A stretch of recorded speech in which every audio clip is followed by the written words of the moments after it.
ꯑꯩꯒꯤ ꯐꯣꯡꯒꯗꯧꯕ ꯁꯨꯃꯥꯏꯅ ꯇꯧꯕ ꯍꯧꯒꯦ ꯇꯧꯕꯅꯤ ꯄꯥꯕꯩ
लाइब्रेरी लौबगीदो अदु चलेबको खरम गांदा फोंबना खंगे हायफनेबा ताउगा की खरम गांदा फोंबना दिए हाय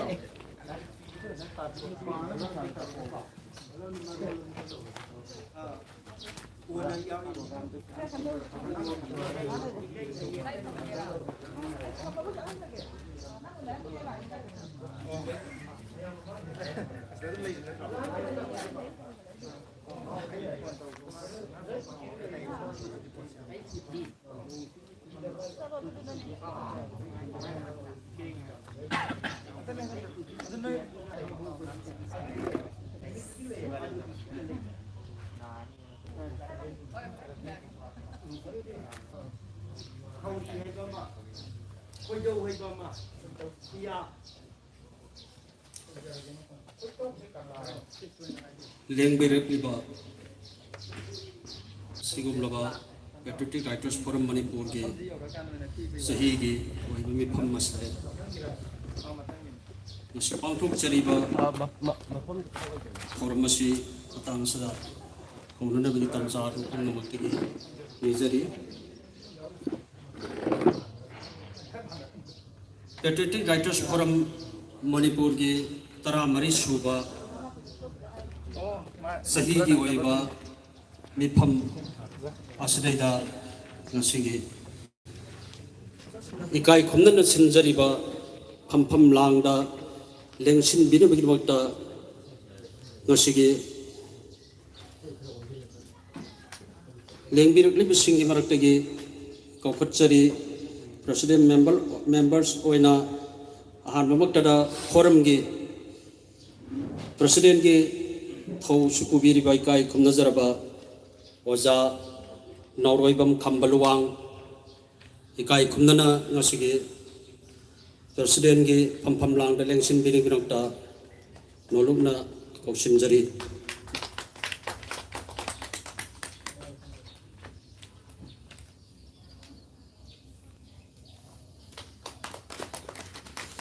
मथंगदा कौशिनजरी हानगे फोरम असिगे प्रेसिडेंट ओइबिरंबा इकाई खुमनजरबा एकोई पुमनमकी लुसिंग पुरेन ओजा याइस्कुन खोइराकपम ओजा बसु कौशिनजरी लोइनना ngasiगे सिगुमलबा फमफम लांग असिदा लेंसिन बिनिगुनक्ता फोरम असिगे पैटर्न मेंबर अमा ओइबिरिबा फोरम असिबु कराइदा सोइखिगदगे हाइदुना मतम पुमनमक्ता सेन्नजरिबा अदुगुल बिकाई खुमनजरबा मिंगोइना हंगचरबदा doctor S मनाउटोन ओजाबुसु कौशिनजरी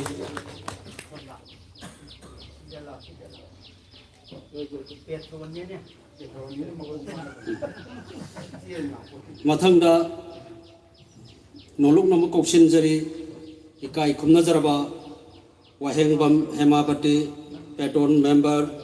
patriotic writers forum Manipur इकाई खुमनजरबा ओजाबसु मसिगी सिंजरिबा फमफम लांगसिदा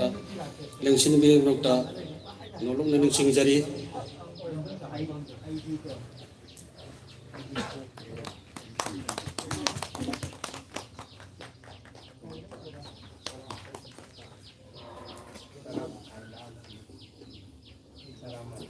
aduga aikoina anandi paujagraba adubu yamna achinba amadagi hojikmakti yorpangam kai kumnajraba konjengbam dilip patron member patriotic writers forum mahaki yorakani haibagi thajabadi thambiri adubu hojikmakti yausilakpa ngamjadri aduna mahak yorakba matamda mahaki kokhatnabi tanjadu lawjage hojik ikai kumnajraba president member singna phampham lang lengsin bi khraba matung asreida ngasigi phampham lang lengsin biriba ikai kumnajraba mioi sing asida member sing asreida ikoi gi forum gi member sing gi ikai diga samba kudol leyan pi amum tang kudon tambine baning singjari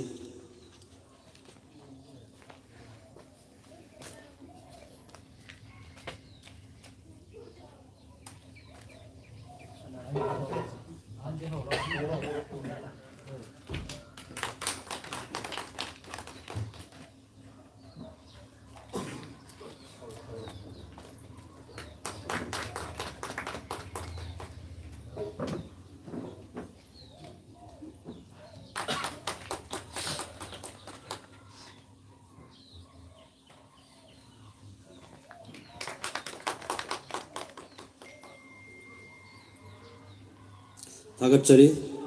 asam bakudol tambirapa matung asreida masigi sumlaba taramari suba patriotic writers forum manipur ge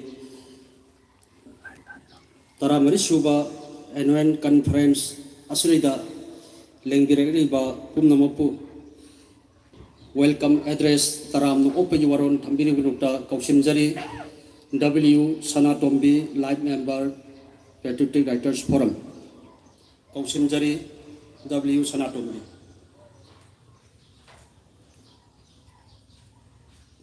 Thagachari Ahamba Magdada Ngasigi Patriotic Writers Forum Manipur ke Tara Marirak Suba Annual General Conference Meeting Asida Lengbi Ragliba Mingwaina Panjarabada Ikai Kumnajariba Sir Nauroibam Kambaluang President Patriotic Writers Forum Manipur bu ikai khumnaba huchari Pabung Yai School Khoirapa former President Patriotic Writers Forum Manipur Dr. S. Manauton Patron Member Patriotic Writers Forum Manipur Wahingbam Hemabati Patron Member Patriotic Writers Forum Manipur Amadi Sir Konjebam Dilip Patron Member Patriotic Writers Forum Manipur bu Patriotic Writers Forum Manipur dagi ikai khumnaba thagachaba ngasigi thoramasibu yawibagdamakta kurumzare aduga hawkhiba sahi COVID-19 gi manungda yamna sigumba nuwaitaba thudokara aikoigi maruiba yamna nungsijaraba aikoigi forum asigi achangba thoburoisin aibagi lamda yamna thawayana mangjing tharamba aiba sinkhara ikai khumnajaba uchabagi masigi thawamasi mangda legiriba photosing ningoina panjarabada Sabolsam Indra Kumar former president Professor Jordan Chandrasanasam former president Regulation Tung Siru former vice president Keso Singh Irengba editor Ngaglo Khuraizam Nimai Charan patron member Dr. T.I. Suresh patron member Hairiba aikoigi nungsiraba thoburoising asibo ngasigi thoramasida aikoigi thamoidagi oiba yamna nungsiba aikoigi leirang amata oragasu mafamda kachaba ngamnaba thorang ama chinjariba aduga ngasigi live member koigi nongna yaubirakpa amadi patron member oiribasingbusu ꯑꯩꯍꯥꯛꯅ patriotic ꯔꯥꯏꯇꯔꯁ ꯐꯣꯔꯝꯒꯤ ꯃꯥꯏꯀꯩꯗꯒꯤ ꯇꯔꯥꯝꯅ ꯑꯣꯛꯆꯔꯤ ꯑꯗꯨꯒ ꯉꯁꯤꯒꯤ ꯊꯧꯔꯝ ꯑꯁꯤꯗ ꯏꯁꯥꯒꯤ ꯆꯤꯜꯂꯕ ꯃꯇꯝ ꯀꯌꯥꯕꯨ ꯀꯥꯏꯊꯣꯛꯄꯤꯔꯒ ꯊꯧꯔꯝ ꯑꯁꯤꯕꯨ ꯃꯄꯨꯡ ꯐꯥꯅꯕꯒꯤꯗꯃꯛꯇ ꯂꯦꯡꯕꯤꯔꯛꯂꯤꯕ ꯈ꯭ꯋꯥꯏ ꯃꯌꯥꯝ ꯄꯨꯝꯅꯃꯛꯄꯨꯁꯨ ꯄꯦꯇ꯭ꯔꯣꯏꯇꯤꯛ ꯔꯥꯏꯇꯔꯁ ꯐꯣꯔꯝꯒꯤ ꯃꯥꯏꯀꯩꯗꯒꯤ ꯍꯔꯥꯎ ꯇꯌꯥꯝꯅ ꯇꯔꯥꯝꯅ ꯑꯣꯛꯆꯔꯤ ꯋꯥꯐꯝ ꯑꯁꯤ ꯍꯥꯏꯔꯒ ꯊꯝꯖꯔꯤ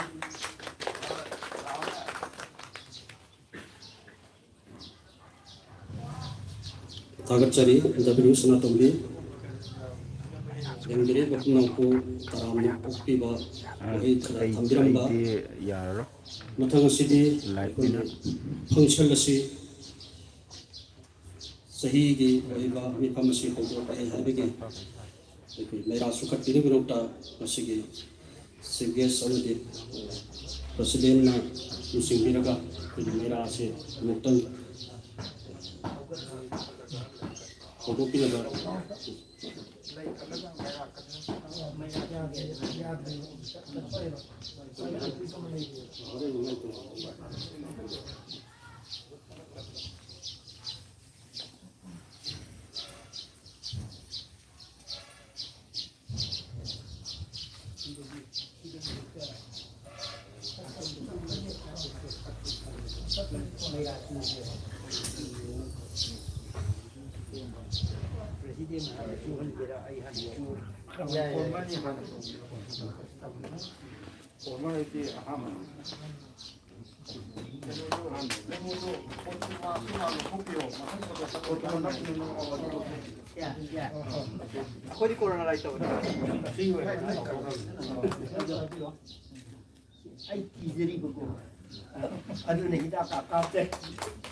Torongi,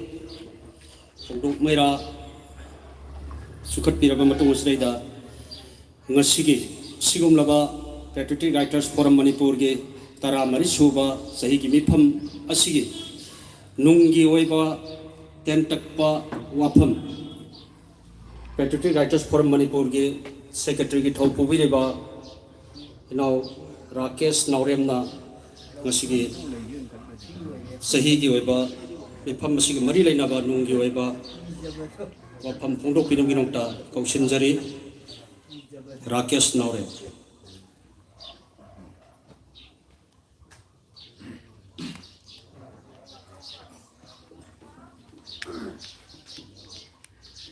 Ahan mamaktada Patriotic Writers Forum Manipur ki taraga mari raksoba sahigi mifam 14th Annual General Conference City Trustee Member ki Pamplanda Lengsing Biriba Todendani Kai Kumnazari Forum City President Pabung Naurabung Kambaluang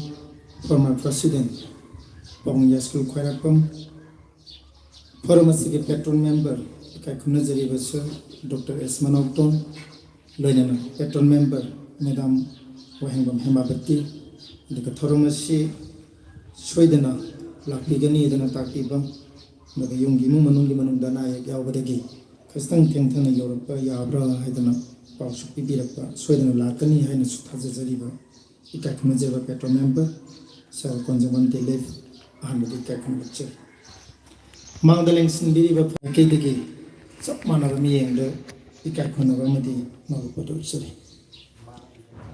Patriotic Writers Forum Manipur gi annual General Conference Sidida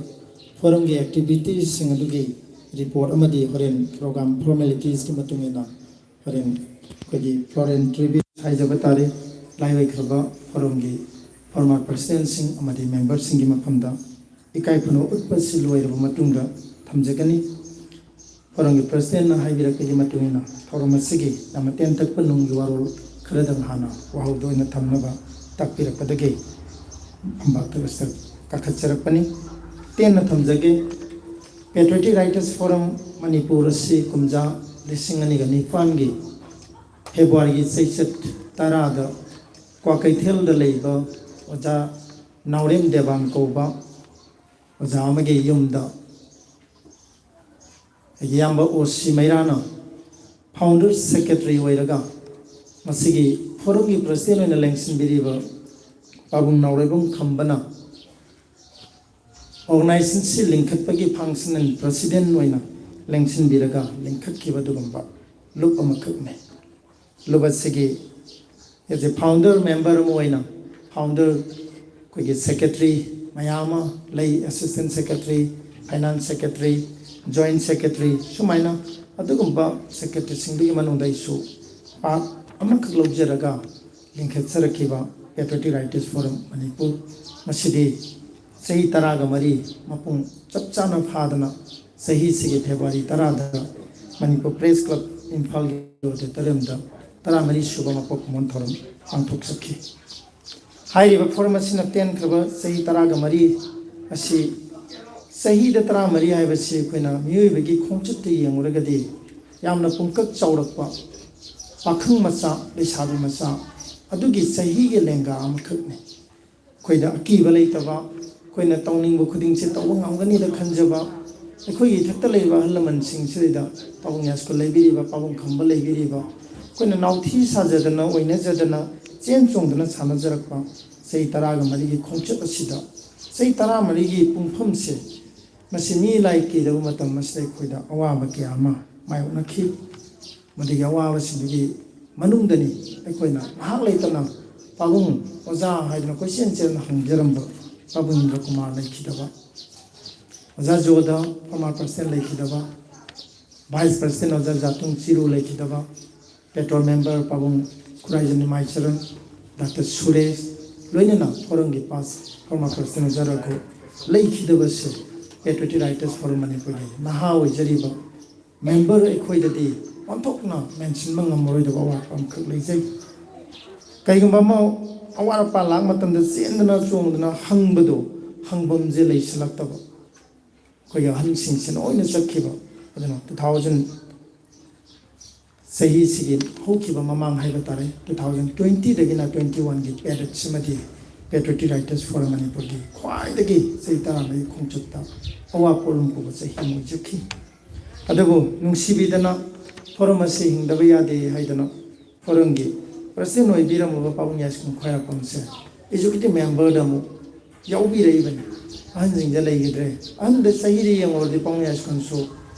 ꯌꯥꯝ ꯆꯍꯤ 90 + 96 7 ꯁꯨꯔꯕꯅꯤ ꯑꯩꯈꯣꯏ ꯏꯔꯛꯇ ꯐꯝꯕꯒꯤ ꯃꯌꯥꯝꯒ 80ꯒ 7 ꯆꯍꯤ 80ꯒ 7 ꯁꯨꯕꯤꯔꯕꯅꯤ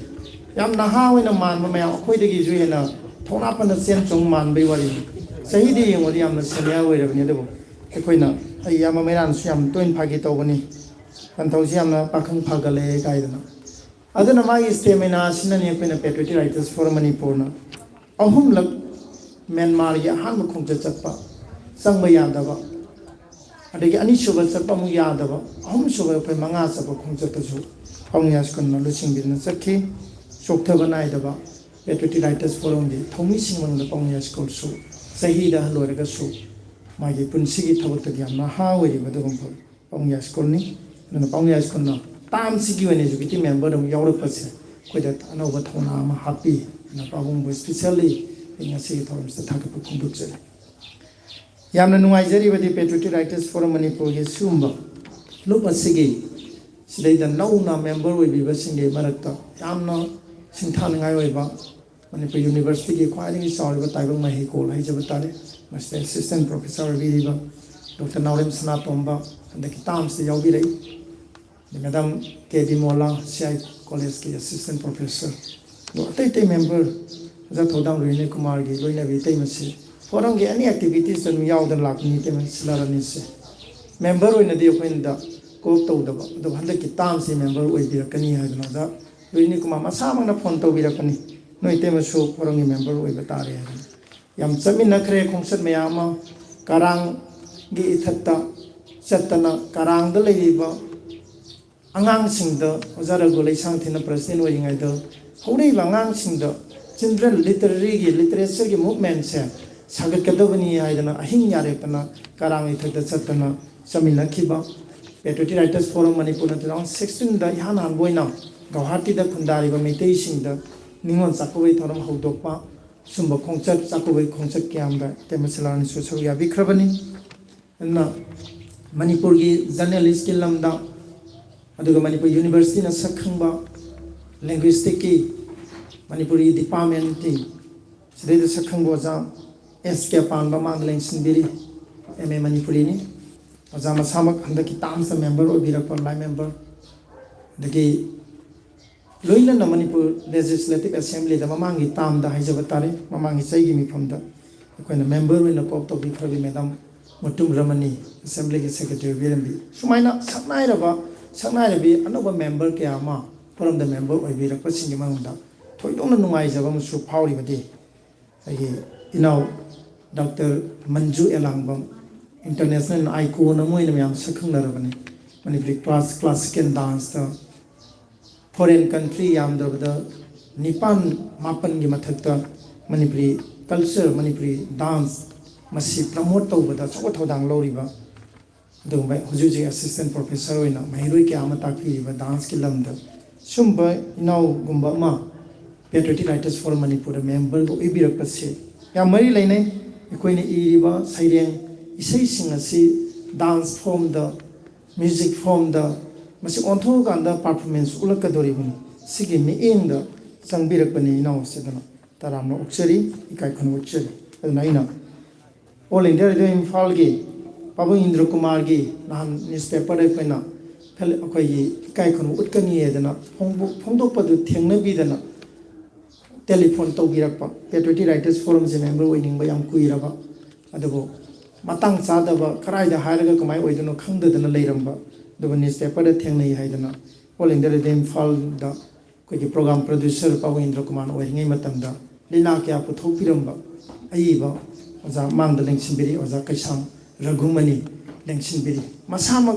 Pabu Indra Kumar ge mingje pankanda as oja do laidre tabado thona nungai khidre do mahangna yauramba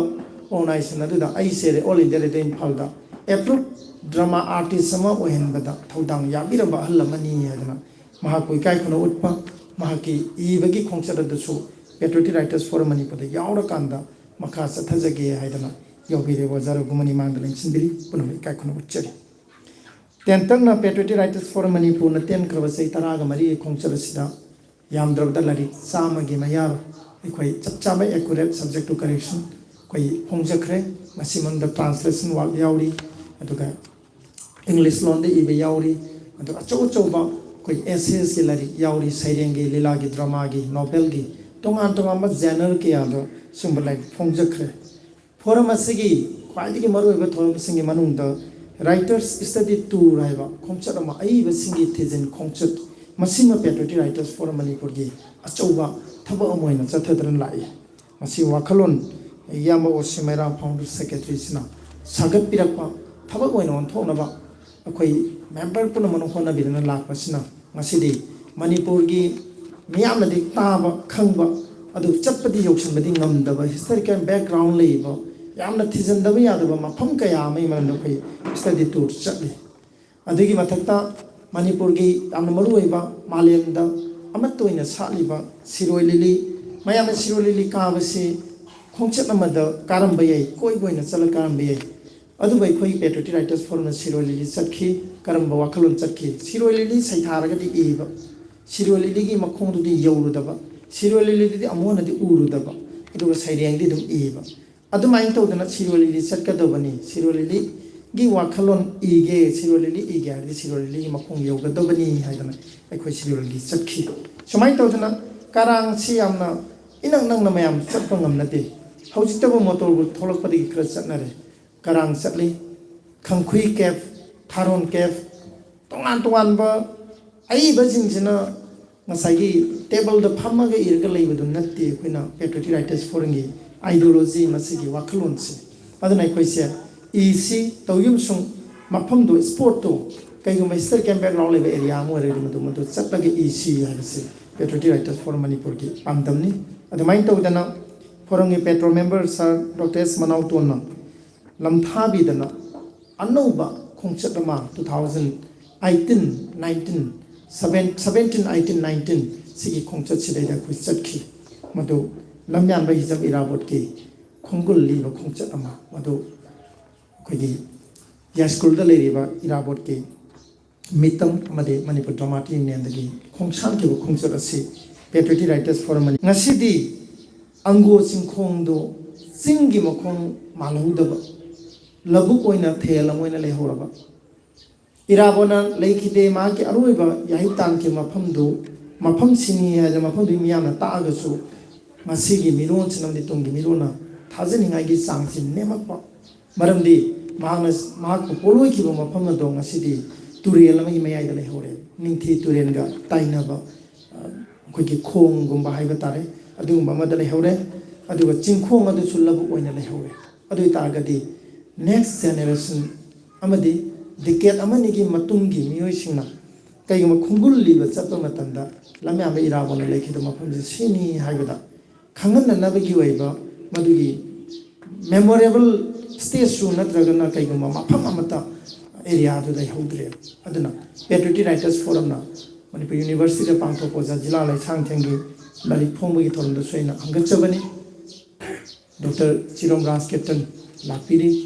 assistant professor manipur university and forum asigu senior member ni aduna MU gi vice chancellor yauba thoram adu da ina sangachabani masi university gi level daga study tour ma chatlaga Myanmar government daga university gi mahiroi sing sinaga madugi chaw brief amagi iraga tharaganda mafam sida historical site amoina masu Indo Myanmar ani gi marakta leis ka inaraga university level daga tawraga di masi mafam se protect to ba yagadra civil society organization chatlaga di koi insurgency gi gari gi yana leibani na madugi khudong cha da leibi yai masi university level da tawraga di yana khudong cha ga kaina ai mai ke digi propose to jakiba su leikhibani nangasigi mifam asesu discovery of Kangleipak ta live thaviri aduna masi yengbiriba singi marakta kema haiba sam yeng changbi ba yama lengaki amadi university level da pangthok yaba thorong ga leirabadi pangthok changbi ya pamba lai aduna asumba mafam se khoni irabot ta yam priority pirui be maramdi irabot se hiram kya da lamjing ba mu oibani na ai be gilam da su sanabe lam da su politically socially hiram kya da lamjing ba mi mu oibani na irabot ta gi padam lojaraga ikoi na kaigumba khara patriotic writers forum manipur na pangthok sabani sumba thabak thorong kya da matam matangi cooperation pibirapa punung pasu ka khunu sabani tension lakpada ngasi zenem body sige horen loirakpada ngasi president gi ayaba lojaraga president ga su koi tana jare Dr. S. Manauton petrol member ikoi bargel ni tana jabani GB ni na ngasi zenem body gi da aina pukhasani wafam akhak masi horen loirakpagi resolution lawrakpa kanda amakh lawje hapsa jani mase secretary ki site ki pukhatchaba agenda amne lobiraga horen JB na masi pass to bi diam nungai gani na khali hauchik manipur gi hori ba mai roi sing sigi sang khaba sahi kya dagi haiba tare aikoi hindi lon se aikoi gi masi tambasina ima lon da aikoi gi ima lon da yamna saitheng pirakpa sigi maram oi kanda film phawba kwaidagi phawna londa kwaidai nungai ba film phawba da tongan ba look kya mana manipur hindi film ban tawagi yamna choba siraba seraka state class 10 phawba compulsory subject amoina tamakadabani haidana adugumba union minister ki wafam ama lakpasina manipur da choba haidi madugi maihau lampok thoktana choba yahoma laktragasu thamoidadi yamna choba yahoma lava siraba tanjama oi masi haraga national language ama oiriba hindi lon se khoina loinamak khato si masi chungtam tamaroi se haiba nattaba patriotic writers forum manipur gi maike degi masi gi koi ngasi gi thorum di yawa laktaba koi halaman sing me ama leiri chatpangam daba makoi tana jaba kanda haiba lon sigi matang da aikoi na madu react tawdana masi tampham thokte masi tamabadi kaina khon agitation ga tawbutu nattaba patriotic writers forum manipur gi ꯑꯏꯕꯒꯤ ꯂꯨꯞ ꯃꯌꯥꯝ ꯑꯃ ꯂꯩꯔꯤꯕ ꯂꯨꯞ ꯃꯌꯥꯝꯁꯤꯡꯁꯤꯒꯤ ꯑꯣꯏꯕ voice ꯑꯝꯇ ꯍꯧꯖꯤꯛ ꯐꯥꯎꯒꯤ ꯑꯣꯏꯅ ꯊꯣꯔꯛꯄ ꯊꯣꯔꯝꯕ ꯌꯥꯏ ꯑꯩꯈꯣꯏꯅ ꯊꯦꯡꯅꯧꯗꯕ ꯑꯣꯏꯕꯁꯨ ꯌꯥꯏ ꯊꯣꯔꯝꯃꯦ ꯍꯥꯏꯅ ꯈꯜꯂꯁꯨ ꯌꯥꯝꯅ ꯋꯦꯜꯀꯝ ꯇꯧꯐꯝ ꯊꯣꯛꯏ ꯑꯩꯈꯣꯏꯒꯤ ꯄꯦꯇ꯭ꯔꯣꯇꯤꯛ ꯔꯥꯏꯇꯔꯁ ꯐꯣꯔꯝꯒꯤ ꯖꯤꯕꯤꯁꯤꯅ ꯋꯥꯔꯤ ꯑꯃꯈꯛ ꯂꯧꯅꯤꯡꯉꯤꯕꯗꯤ ꯃꯁꯤꯒꯤ ꯂꯣꯟꯁꯤꯅ ꯀ꯭ꯂꯥꯁ 10 ꯐꯥꯎꯕ ꯇꯝꯕ ꯃꯇꯝꯗ ꯀꯝꯄꯜꯁꯔꯤ ꯁꯕꯖꯦꯛ ꯇꯝꯃꯛꯄ ꯃꯇꯝꯗ ꯃꯍꯩꯔꯣꯏꯁꯤꯡꯗ ꯑꯃꯗꯤ ꯇꯨꯡꯒꯤ ꯍꯧꯔꯛꯏꯕ ꯏꯆꯥ ꯏꯅꯥꯎꯁꯤꯡꯗ ꯑꯃꯗꯤ ꯑꯩꯈꯣꯏꯒꯤ ꯂꯣꯟꯗ ꯊꯦꯡꯅꯒꯗꯧꯕ ꯗꯤꯐꯤꯀꯜꯇꯤ ꯈꯔ ꯁꯣꯏꯗꯅ ꯂꯩꯐꯝ ꯊꯣꯛꯏ ꯑꯗꯨꯅ ꯁꯤꯒꯤ ꯃꯇꯥꯡ ꯑꯁꯤꯗ ꯑꯩꯈꯣꯏꯅ ꯁ꯭ꯇꯦꯠ ꯂꯦꯚꯦꯜ ꯁꯦꯃꯤꯅꯥꯔ ꯑꯃ ꯄꯥꯡꯊꯣꯛꯅꯤꯡꯕꯒꯤ ꯑꯄꯥꯝꯕ ꯑꯩꯒꯤ ꯃꯥꯏꯀꯩꯗꯒꯤ ꯊꯝꯖꯅꯤꯡꯕꯅꯤ ꯍꯣꯔꯦꯟ ꯃꯁꯤꯒꯤ ꯑꯐ ꯐꯠꯇꯗꯨꯗꯤ ꯍꯣꯔꯦꯟ ꯇꯟꯖꯥ ꯆꯥꯔꯕꯗꯤ ꯃꯅꯤꯄꯨꯔ ꯌꯨꯅꯤꯚꯔꯁꯤꯇꯤꯒꯤ ꯑꯣꯖꯥ ꯌꯥꯎꯕꯤꯔꯤ ꯑꯣꯖꯥ ꯔꯥꯖꯀꯦꯇꯟ ꯌꯥꯎꯕꯤꯔꯦ ꯑꯣꯖꯥ ꯁꯅꯥꯇꯣꯝꯕ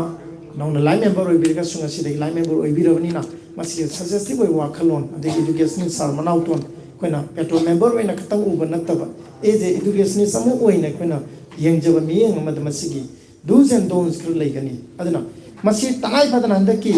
ꯃꯦꯒꯤ ꯇꯥꯡ 13-15ꯁꯤ ꯁꯦꯀꯦꯟ ꯁꯇꯔꯗꯦ ꯑꯣꯔ ꯁꯟꯗꯦ ꯑꯅꯤꯁꯤꯒꯤ ꯇꯥꯏ ꯁꯤꯐꯥꯎꯒꯤ ꯃꯅꯨꯡꯁꯤꯗ ꯍꯥꯏꯔꯤꯕ ꯁꯦꯃꯤꯅꯥꯔꯁꯦ ꯁꯤꯟꯅꯤꯡꯕꯒꯤ ꯑꯄꯥꯝꯕ ꯑꯩꯈꯣꯏꯒꯤ ꯑꯍꯟꯁꯤꯡꯅ ꯑꯌꯥꯕ ꯄꯤꯕꯤꯔꯦ ꯑꯩꯈꯣꯏꯒꯤ ꯉꯁꯤ ꯖꯤꯕꯤꯅ ꯋꯥꯔꯤ ꯑꯃ ꯂꯧ ꯃꯁꯤ ꯏꯖꯨꯀꯦꯇꯤቭ ꯈꯛꯇꯅ ꯂꯧꯅꯤꯡꯗꯕ ꯂꯩꯄꯥꯛꯀꯤ ꯏꯁꯨ ꯑꯣꯏꯕꯅꯤꯅ ꯑꯗꯨꯅ ꯑꯩꯈꯣꯏ ꯃꯅꯨꯡꯗꯗꯤ ꯃꯁꯤꯒꯤ ꯄꯥꯡꯊꯣꯛꯄꯒꯤ ꯑꯄꯥꯝꯕꯁꯤ ꯂꯩꯖꯔꯦ ꯑꯗꯨꯅ ꯍꯣꯔꯦꯟ ꯁꯥ ꯃꯅꯥꯎꯊꯣꯟꯅꯁꯨ ꯃꯗꯨꯒꯤ ꯗꯨꯁ ꯑꯦꯟ ꯗꯣꯟꯁ ꯈꯔ ꯊꯝꯕꯤꯒꯅꯤ ꯑꯗꯨꯒ ꯁꯣꯏꯗꯅ ꯃꯁꯤ ꯄꯥꯡꯊꯣꯛꯃꯤꯟꯅꯕꯒꯤ ꯑꯄꯥꯝꯕꯗꯨꯃ ꯑꯩ ꯑꯗꯨꯃ ꯃꯌꯥꯝꯗ ꯖꯤꯕꯤꯗ ꯊꯝꯖꯒꯦ ꯁꯤꯒꯤ ꯋꯥꯐꯝꯁꯤꯅ ꯑꯔꯣꯏꯕ ꯑꯣꯏꯖꯒꯦ ꯑꯔꯣꯏꯕꯗ ꯄꯦꯇ꯭ꯔꯣꯇꯤꯛ ꯔꯥꯏꯇꯔꯁ ꯐꯣꯔꯝ ꯃꯅꯤꯄꯨꯔꯒꯤ ꯁꯥꯡꯈ꯭ꯔꯕ ꯆꯍꯤ 13ꯒꯤ ꯈꯣꯡꯆꯠꯁꯤꯃ ꯋꯥꯔꯤ ꯂꯤꯕꯗ ꯌꯥꯝꯅ ꯃꯇꯝ ꯆꯪꯒꯅꯤ ꯇꯧꯏꯒꯨꯝꯕꯁꯨꯡ ꯄꯦꯇ꯭ꯔꯣꯇꯤꯛ ꯔꯥꯏꯇꯔꯁ ꯐꯣꯔꯝꯒꯤ ꯄꯥꯎꯖꯦꯜꯗꯤ ꯃꯃꯤꯡꯁꯤꯅ ꯇꯥꯏ ꯃꯗꯨꯗꯤ ꯏꯔꯩꯄꯥꯛ ꯅꯨꯡꯁꯤꯗꯕ ꯃꯤ ꯑꯃꯠꯇ ꯂꯩꯇꯦ ꯑꯏꯕ ꯑꯃꯠꯇ ꯂꯩꯇꯦ ꯇꯧꯕꯇꯕꯨ ꯄꯦꯇ꯭ꯔꯣꯇꯤꯛ ꯔꯥꯏꯇꯔꯁ ꯐꯣꯔꯝ ꯃꯅꯤꯄꯨꯔꯗ ꯆꯪꯕꯤꯔꯛꯑꯕ ꯃꯦꯝꯕꯔꯁꯤꯡ ꯑꯁꯤꯗꯤ ꯐꯣꯔꯝꯁꯤꯒꯤ ꯃꯃꯤꯡꯁꯦ ꯃꯤꯡꯊꯣꯟꯁꯦ ꯍꯟꯗꯣꯛꯑꯕꯗꯤ ꯏꯔꯩꯄꯥꯛ ꯏꯔꯝꯗꯝ ꯁꯤꯁꯤꯒꯤꯗꯃꯛꯇ ꯀꯠꯊꯣꯛꯑꯕ ꯑꯏꯕꯁꯤꯡ ꯍꯥꯏꯖꯕꯅꯤ ꯑꯗꯨꯅ ꯃꯔꯝ ꯑꯣꯏꯔꯒ ꯃꯁꯤꯅ 2013ꯗ ꯂꯝꯌꯥꯝꯕ ꯏꯔꯥꯕꯣꯠꯀꯤ ꯃꯤꯇꯝ ꯇ꯭ꯔꯤꯄꯨꯔꯥꯒꯤ ꯂꯥꯜ ꯁꯤꯡꯃꯨꯔꯥꯗ ꯈꯤꯟꯈꯤ ꯀꯔꯝꯅ ꯈꯤꯟꯈꯤ ꯐꯤꯂꯝ ꯅꯝꯕ ꯑꯃꯈꯛ ꯆꯠꯂꯤ ꯌꯥꯝ ꯃꯩꯔꯥꯏꯕꯅꯤ ꯂꯝꯗꯣ ꯕꯦꯡꯒꯣꯂꯤꯁꯤꯡꯅ ꯂꯧꯈꯤꯗꯣꯔꯦ ꯀꯩꯊꯦꯜ ꯁꯥꯈꯤꯗꯣꯔꯦ ꯙꯀꯥ ꯕꯥꯔꯤ ꯑꯃꯗꯤ ꯂꯥꯜ ꯁꯤꯡꯃꯨꯔꯥ ꯀꯧꯕ ꯃꯩꯇꯩ ꯈꯨꯟ ꯑꯅꯤꯒꯤ ꯃꯔꯛꯇ ꯇꯥꯔꯤꯕ ꯕꯦꯡꯒꯣꯂꯤꯁꯤꯡꯗꯨꯅ ꯂꯝꯗꯣ ꯂꯧꯁꯤꯟꯈꯤꯗꯣꯔꯦ ꯁꯨꯃꯥꯏꯅ ꯁꯨꯃꯥꯡꯁꯤꯡꯕꯨ ꯄꯥꯛꯏ ꯑꯦꯔꯤꯌꯥꯗꯨ ꯃꯗꯨ ꯃꯈꯣꯏꯗꯤ ꯕꯦꯡꯒꯣꯂꯤꯁꯤꯅ ꯃꯤꯇꯝꯁꯤ ꯂꯥꯛꯄ ꯃꯇꯝꯗ ꯌꯥꯝꯅ ꯔꯦꯁꯄꯦꯛ ꯇꯧꯋꯦꯕ ꯑꯗꯨꯅ ꯃꯗꯩꯗ ꯑꯩꯈꯣꯏꯒꯤ ꯑꯣꯏꯕ ꯌꯨꯅꯤꯛ ꯑꯣꯏꯕ ꯃꯤ ꯑꯃꯒꯤ ꯃꯤꯇꯝ ꯈꯤꯜꯂꯕꯗꯤ ꯂꯝꯁꯦ ꯒꯃꯦꯟꯅ ꯑꯩꯈꯣꯏꯒꯤ ꯑꯦꯔꯤꯌꯥꯗ ꯑꯗꯨꯝ ꯊꯝꯒꯅꯤ ꯅꯠꯇ꯭ꯔꯒꯗꯤ ꯃꯗꯨ ꯀꯩꯊꯦꯜ ꯁꯥꯈꯤꯗꯣꯔꯦ ꯍꯥꯏꯗꯅ ꯀꯞꯄꯒ ꯍꯥꯏꯖꯔꯛꯄꯅꯤ ꯑꯩꯈꯣꯏ ꯐꯤꯂꯝ ꯅꯝꯕ ꯍꯜꯂꯛꯑꯒ ꯏꯌꯥꯝꯕ ꯃꯩꯔꯥꯏꯕꯅꯤ ꯇꯥꯟꯅꯩ ꯄꯥꯎꯅꯤꯌꯥ ꯁ꯭ꯀꯨꯜ ꯇꯥꯟꯅꯩ ꯑꯣꯖꯥ ꯖꯣꯔꯗꯥ ꯃꯇꯝꯗꯨꯒꯤ ꯄ꯭ꯔꯁꯤꯗꯦꯟꯅꯤ ꯇꯥꯟꯅꯔꯀꯥꯟꯗ ꯂꯝꯌꯥꯝꯕ ꯏꯔꯥꯕꯣꯠꯀꯤ ꯃꯤꯇꯝ ꯈꯤꯟꯈꯤꯕꯗꯒꯤ ꯉꯁꯤꯗꯤ ꯙꯀꯥ ꯕꯥꯔꯤ ꯑꯃꯗꯤ ꯂꯥꯜ ꯁꯤꯡꯃꯨꯔꯥꯒꯤ ꯃꯔꯛꯇ ꯂꯩꯕ ꯈꯨꯜꯗꯨꯒꯤ ꯃꯔꯛꯇ ꯂꯩꯕ ꯁ꯭ꯄꯦꯁ ꯑꯃ ꯑꯩꯈꯣꯏ ꯀꯜꯂꯒ ꯂꯩꯔꯦ 2013ꯗ ꯃꯗꯨ ꯑꯣꯖꯥ ꯖꯣꯔꯗꯥꯅ ꯄ꯭ꯔꯁꯤꯗꯦꯟ ꯑꯣꯏꯕ ꯃꯇꯝꯗ ꯐꯣꯔꯝꯒꯤ ꯕ꯭ꯔꯥꯟꯁ ꯑꯣꯐꯤꯁꯁꯨ ꯍꯥꯡꯗꯣꯛꯄꯤꯔꯝꯃꯦ ꯁꯨꯃꯥꯏꯅ ꯂꯥꯛꯄꯁꯤꯅ 2017ꯗ ꯃꯅꯤꯄꯨꯔꯒꯤ ꯑꯍꯥꯟꯕ ꯐꯤꯂꯝ ꯁ꯭ꯀ꯭ꯔꯤꯞ ꯂꯩꯄꯥꯛ ꯂꯩ ꯃꯅꯤꯄꯨꯔꯤ ꯃꯇꯝꯒꯤ ꯃꯅꯤꯄꯨꯔ ꯏꯕꯤꯔꯝꯕ ꯑꯔꯥꯝꯕꯝ ꯁꯃꯔꯦꯟꯗ꯭ꯔ ꯃꯅꯤꯄꯨꯔꯤ ꯑꯏꯕꯁꯤꯅ ꯀꯥꯟꯗꯅ ꯆꯠꯄ ꯌꯥꯔꯣꯏ ꯍꯥꯏꯕ ꯋꯥꯈꯜꯁꯤ ꯀꯅꯥꯒꯨꯝꯕꯅ ꯑꯔꯥꯝꯕꯝ ꯁꯃꯔꯦꯟꯗ꯭ꯔ ꯀꯅꯥꯒꯨꯝꯕ ꯂꯨꯞ ꯈꯔꯒ ꯁꯝꯅꯕ ꯃꯗꯨꯒꯤ ꯂꯤꯗꯔ ꯑꯃ ꯑꯣꯏꯅ ꯎꯕꯤꯕ ꯑꯩꯈꯣꯏꯅ ꯎꯖꯔꯤꯕ ꯃꯤꯠꯌꯦꯡꯗꯤ ꯃꯅꯤꯄꯨꯔꯤ ꯐꯤꯂꯝꯒꯤ ꯂꯝꯌꯥꯟꯕ ꯑꯃ ꯍꯥꯏꯕ ꯇꯥꯔꯒꯗꯤ ꯑꯔꯥꯝꯕꯝ ꯁꯃꯔꯦꯟꯗ꯭ꯔ ꯀꯥꯟꯕ ꯌꯥꯗꯦ ꯍꯥꯏꯔꯀꯥꯟꯗ ꯑꯔꯥꯝꯕꯝ ꯁꯃꯔꯦꯟꯗ꯭ꯔꯒꯤ ꯃꯤꯇꯝ ꯑꯃ ꯅꯨꯡꯁꯤꯀꯣꯜ ꯄꯥꯛ ꯆꯅꯥꯗ ꯈꯤꯜꯂꯤ ꯏꯅꯧ ꯅꯧꯕꯗ ꯏꯔꯥꯕꯣꯠꯀꯤ ꯈꯣꯡꯒꯨꯜ ꯂꯤꯕ ꯆꯠꯂꯨꯔꯕꯗꯒꯤ ꯂꯣꯏꯁꯤꯜꯂꯛꯄꯗ ꯍꯥꯏꯕ ꯇꯥꯔꯦ ꯍꯧꯈꯤꯕ ꯁꯦꯞꯇꯦꯝꯕꯔ ꯇꯥꯡ 16ꯁꯤ ꯑꯦꯂꯤꯁꯥ ꯑꯃꯒꯤ ꯃꯍꯥꯎ ꯍꯥꯏꯅ ꯏꯕꯤꯔꯝꯕ ꯑꯣꯖꯥ ꯅꯣꯡꯊꯣꯝꯕꯝ ꯀꯨꯟꯖꯃꯣꯍꯟꯒꯤ ꯂꯩꯀꯥꯏꯗ ꯃꯩꯇꯩꯒꯤ ꯃꯥꯟꯗꯣꯞ ꯑꯃꯈꯛ ꯂꯩ ꯃꯥꯟꯗꯣꯞꯇꯦ ꯍꯧꯖꯤꯛꯇꯤ ꯁꯣꯔꯣꯛꯀꯤ ꯃꯈꯥꯗ ꯂꯩꯈ꯭ꯔꯦ ꯂꯝꯕꯤ ꯄꯥꯛꯊꯣꯛꯄꯗꯒꯤ ꯂꯨꯔꯤꯕꯅ ꯃꯥꯟꯗꯣꯞꯁꯤ ꯀꯟꯅꯕ ꯍꯣꯠꯅꯕꯗ ꯃꯗꯨꯒꯤ ꯆꯪꯐꯝ ꯑꯦꯔꯤꯌꯥ ꯌꯥꯝ ꯄꯤꯛꯄ ꯁ꯭ꯄꯦꯁ ꯑꯃ ꯐꯨꯠ 5-10ꯃꯨꯛꯀꯤ ꯁ꯭ꯄꯦꯁ 5x10ꯒꯤ ꯁ꯭ꯄꯦꯁ ꯑꯃꯈꯛꯇꯨ ꯒꯃꯦꯟꯅ ꯂꯝꯕꯤ ꯇꯛꯊꯣꯛꯄꯗ ꯌꯥꯎꯈꯤ ꯃꯇꯝꯗ ꯃꯥꯟꯗꯣꯞꯁꯤ ꯌꯥꯎꯗꯣꯔꯦꯕ ꯑꯗꯨꯃꯥꯏꯅ ꯇꯧꯗꯅ ꯑꯣꯖꯥ ꯈꯥꯏꯗꯦꯝ ꯀꯥꯟꯇꯅ ꯄꯥꯎ ꯄꯤꯕꯤꯔꯛꯇꯅ ꯑꯩꯈꯣই ꯃꯤꯑꯣꯏ 9-10 ꯁꯥꯕ ꯇꯤꯝ ꯑꯃ ꯁꯦꯞꯇꯦꯝꯕꯔ 15ꯗ ꯐꯣꯔꯝꯒꯤ ꯑꯦꯛꯖꯤꯀ꯭ꯌꯨꯇꯤꯚ ꯃꯦꯝꯕꯔ ꯁꯥꯔ ꯅꯣꯡꯃꯥꯏꯊꯦꯝ ꯅꯣꯔꯦꯟ ꯂꯝꯊꯥꯕꯤꯔꯒ ꯂꯝꯌꯥꯝꯕ ꯏꯔꯥꯕꯣꯠꯀꯤ ꯑꯅꯤꯁꯨꯕ ꯃꯤꯇꯝ ꯑꯃ ꯀꯁꯥꯔꯒꯤ ꯄꯂꯥꯔꯕꯟ ꯍꯥꯏꯕ ꯇꯥꯔꯦ ꯑꯣꯖꯥ ꯀꯨꯟꯖꯃꯣꯍꯟꯒꯤ ꯄꯣꯛꯅꯐꯝ ꯂꯝꯗꯝ ꯂꯩꯀꯥꯏ ꯑꯗꯨꯃꯛꯇꯗ ꯑꯩꯈꯣꯏ ꯏꯔꯥꯕꯣꯠꯀꯤ ꯃꯤꯇꯝ ꯑꯃ ꯑꯩꯈꯣꯏ ꯆꯥꯎꯔꯥꯛꯅ ꯂꯨꯄꯥ 1,10,000 ꯃꯌꯥ ꯆꯪꯕ ꯃꯤꯇꯝ ꯑꯃ ꯑꯩꯈꯣꯏ ꯈꯤꯟꯖꯔꯨꯏ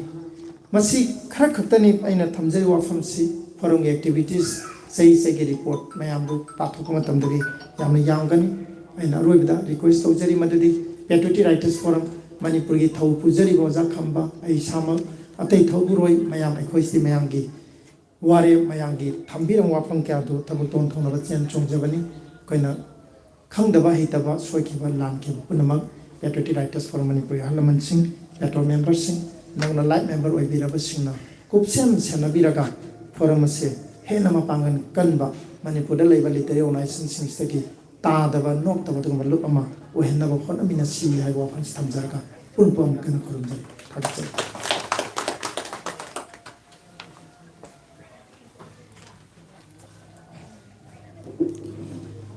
थागतचरी Rakesh Naorem secretary patriotic writers forum Manipur की मसीगी सही की मिफम मसीगी नुंगी ओइबा थंबिरंबा मथंग असिदी ngasiगी थौरम मसरिदा अखोइगी मांगदा थमजरीबा kai khumnazaraba laikhidraba wajasing asigi maramda nunggi oiba wafam khara phongdok pinokta kausinjari hanagi founder general secretary Patriotic Writers Forum Manipur ge thomi osi maira kalera sige Sigi topic to thambo topic nunggo waron nunggi oiba ngasagi nunggi oiba waron asraida akoina former general secretary na thambigidori base COVID-19 manungda Patriotic Writers Forum Manipur gi achangba thomi taret na laikhidaba amadi makhoina lauramba thodang haibani hairiba akoigi laigidraba akoi oja sing asigi nunggi oiba wafamadu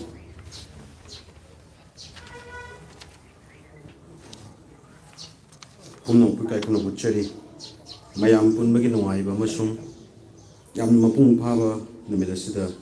aina thamjaga dori basti yamna thamoi sokpa yamna nuai taba punga isinna paningda ba leitre haidana huji boina de khanjada ba ai nakte hingi ai khoige loinari ai gi mangau thebe sajatta makoina no I khanjaba ahansing aduni ahansing asigi mi simasing su yambanina aina lines ani humda thamjarapa matamda sithaba loina yawgani adugu ahansing adu kai koi leinarama mari tang thamjana hona jage si thamdringi gi mangoina na Patriotic Writers Forum Manipur si thajaba masung wasak ka loina thorakki bai lup amani thajaba masung wasak tu leiramdragadi ai koi gi lingjen mana badu leiramdragadi Patriotic Writers Forum po moy hai basmaina hansing asi yi wari dijadring da hana thamjani ai khoi gi mangau thiba sajat naha singi amna anam kanba solda namaka ai khoi na season na zaki matam maduda ai ngasi ningsing ai singtha bidaba chanafam leitaba khungang khunya dagi karakpa naha ai basingi mafam Manipuri site da loina silolda pidragasu namdana logani haibagi singna babaga loina aikoina aikogi Patriotic Forum se semjarakpa naha singi aduk am anam kanba lingjen khaba matawodu da yabi kiba hansing adugi thamoi duguna aikoini kai kumna ba uchchaningi bati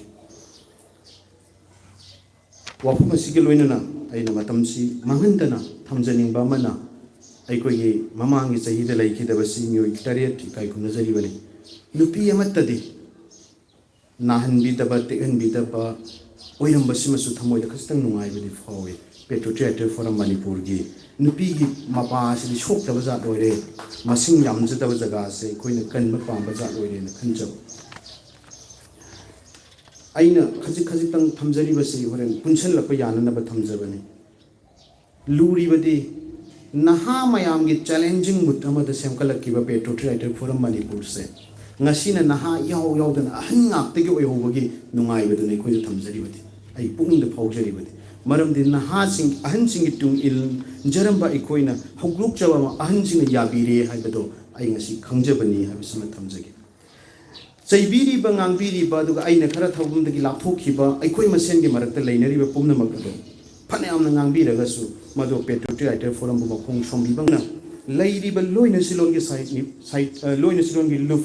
95 50 ꯂꯩꯔꯤꯕ ꯁꯤꯒꯤ ꯃꯅꯨꯡꯗ ꯑꯗꯨꯒꯨꯝꯕ ꯆꯤꯡꯃꯤ ꯑꯃꯕꯨ ꯃꯁꯤꯡ ꯌꯥꯝꯖꯗꯕ ꯆꯤꯔꯨ ꯐꯨꯔꯨꯛꯀꯤ ꯑꯏꯕ ꯑꯃꯕꯨ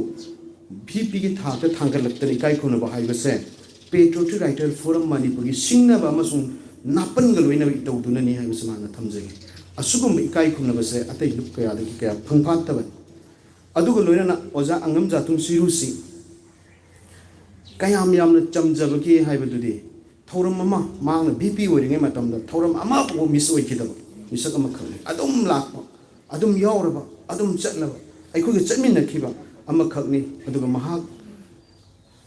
ꯇ꯭ꯔꯤꯄꯨꯔꯥꯒꯤ ꯊꯤꯖꯤꯟ ꯈꯣꯡꯆꯠ ꯐꯥꯎꯕꯗ ꯁꯔꯨꯛ ꯌꯥꯕꯤꯔꯝꯃꯤ ꯑꯣꯖꯥ ꯑꯉꯝ ꯖꯥꯇꯨꯡ ꯆꯤꯔꯨꯁꯤ ꯑꯗꯨꯒ ꯂꯣꯏꯅꯅ ꯃꯁꯥꯒꯤ ꯂꯥꯏꯔꯤꯛ ꯃꯌꯥꯝ ꯑꯃ ꯃꯌꯥꯝꯗ ꯈꯨꯗꯣꯜ ꯇꯝꯕꯤꯔꯝꯃꯤ ꯃꯔꯝ ꯑꯗꯨꯅ ꯑꯣꯖꯥ ꯑꯉꯝ ꯖꯥꯇꯨꯡ ꯆꯤꯔꯨꯅ ꯈ꯭ꯋꯥꯏꯗꯒꯤ ꯍꯥꯟꯅ ꯀꯣꯚꯤꯗ-19ꯅ ꯃꯅꯤꯄꯨꯔꯗ ꯌꯧꯔꯛꯄ ꯃꯇꯝꯗ ꯂꯩꯈꯤꯗꯕꯁꯦ ꯃꯁꯤꯒꯤꯗꯃꯛꯇ ꯌꯥꯝꯅ ꯊꯃꯣꯏ ꯁꯣꯛꯄ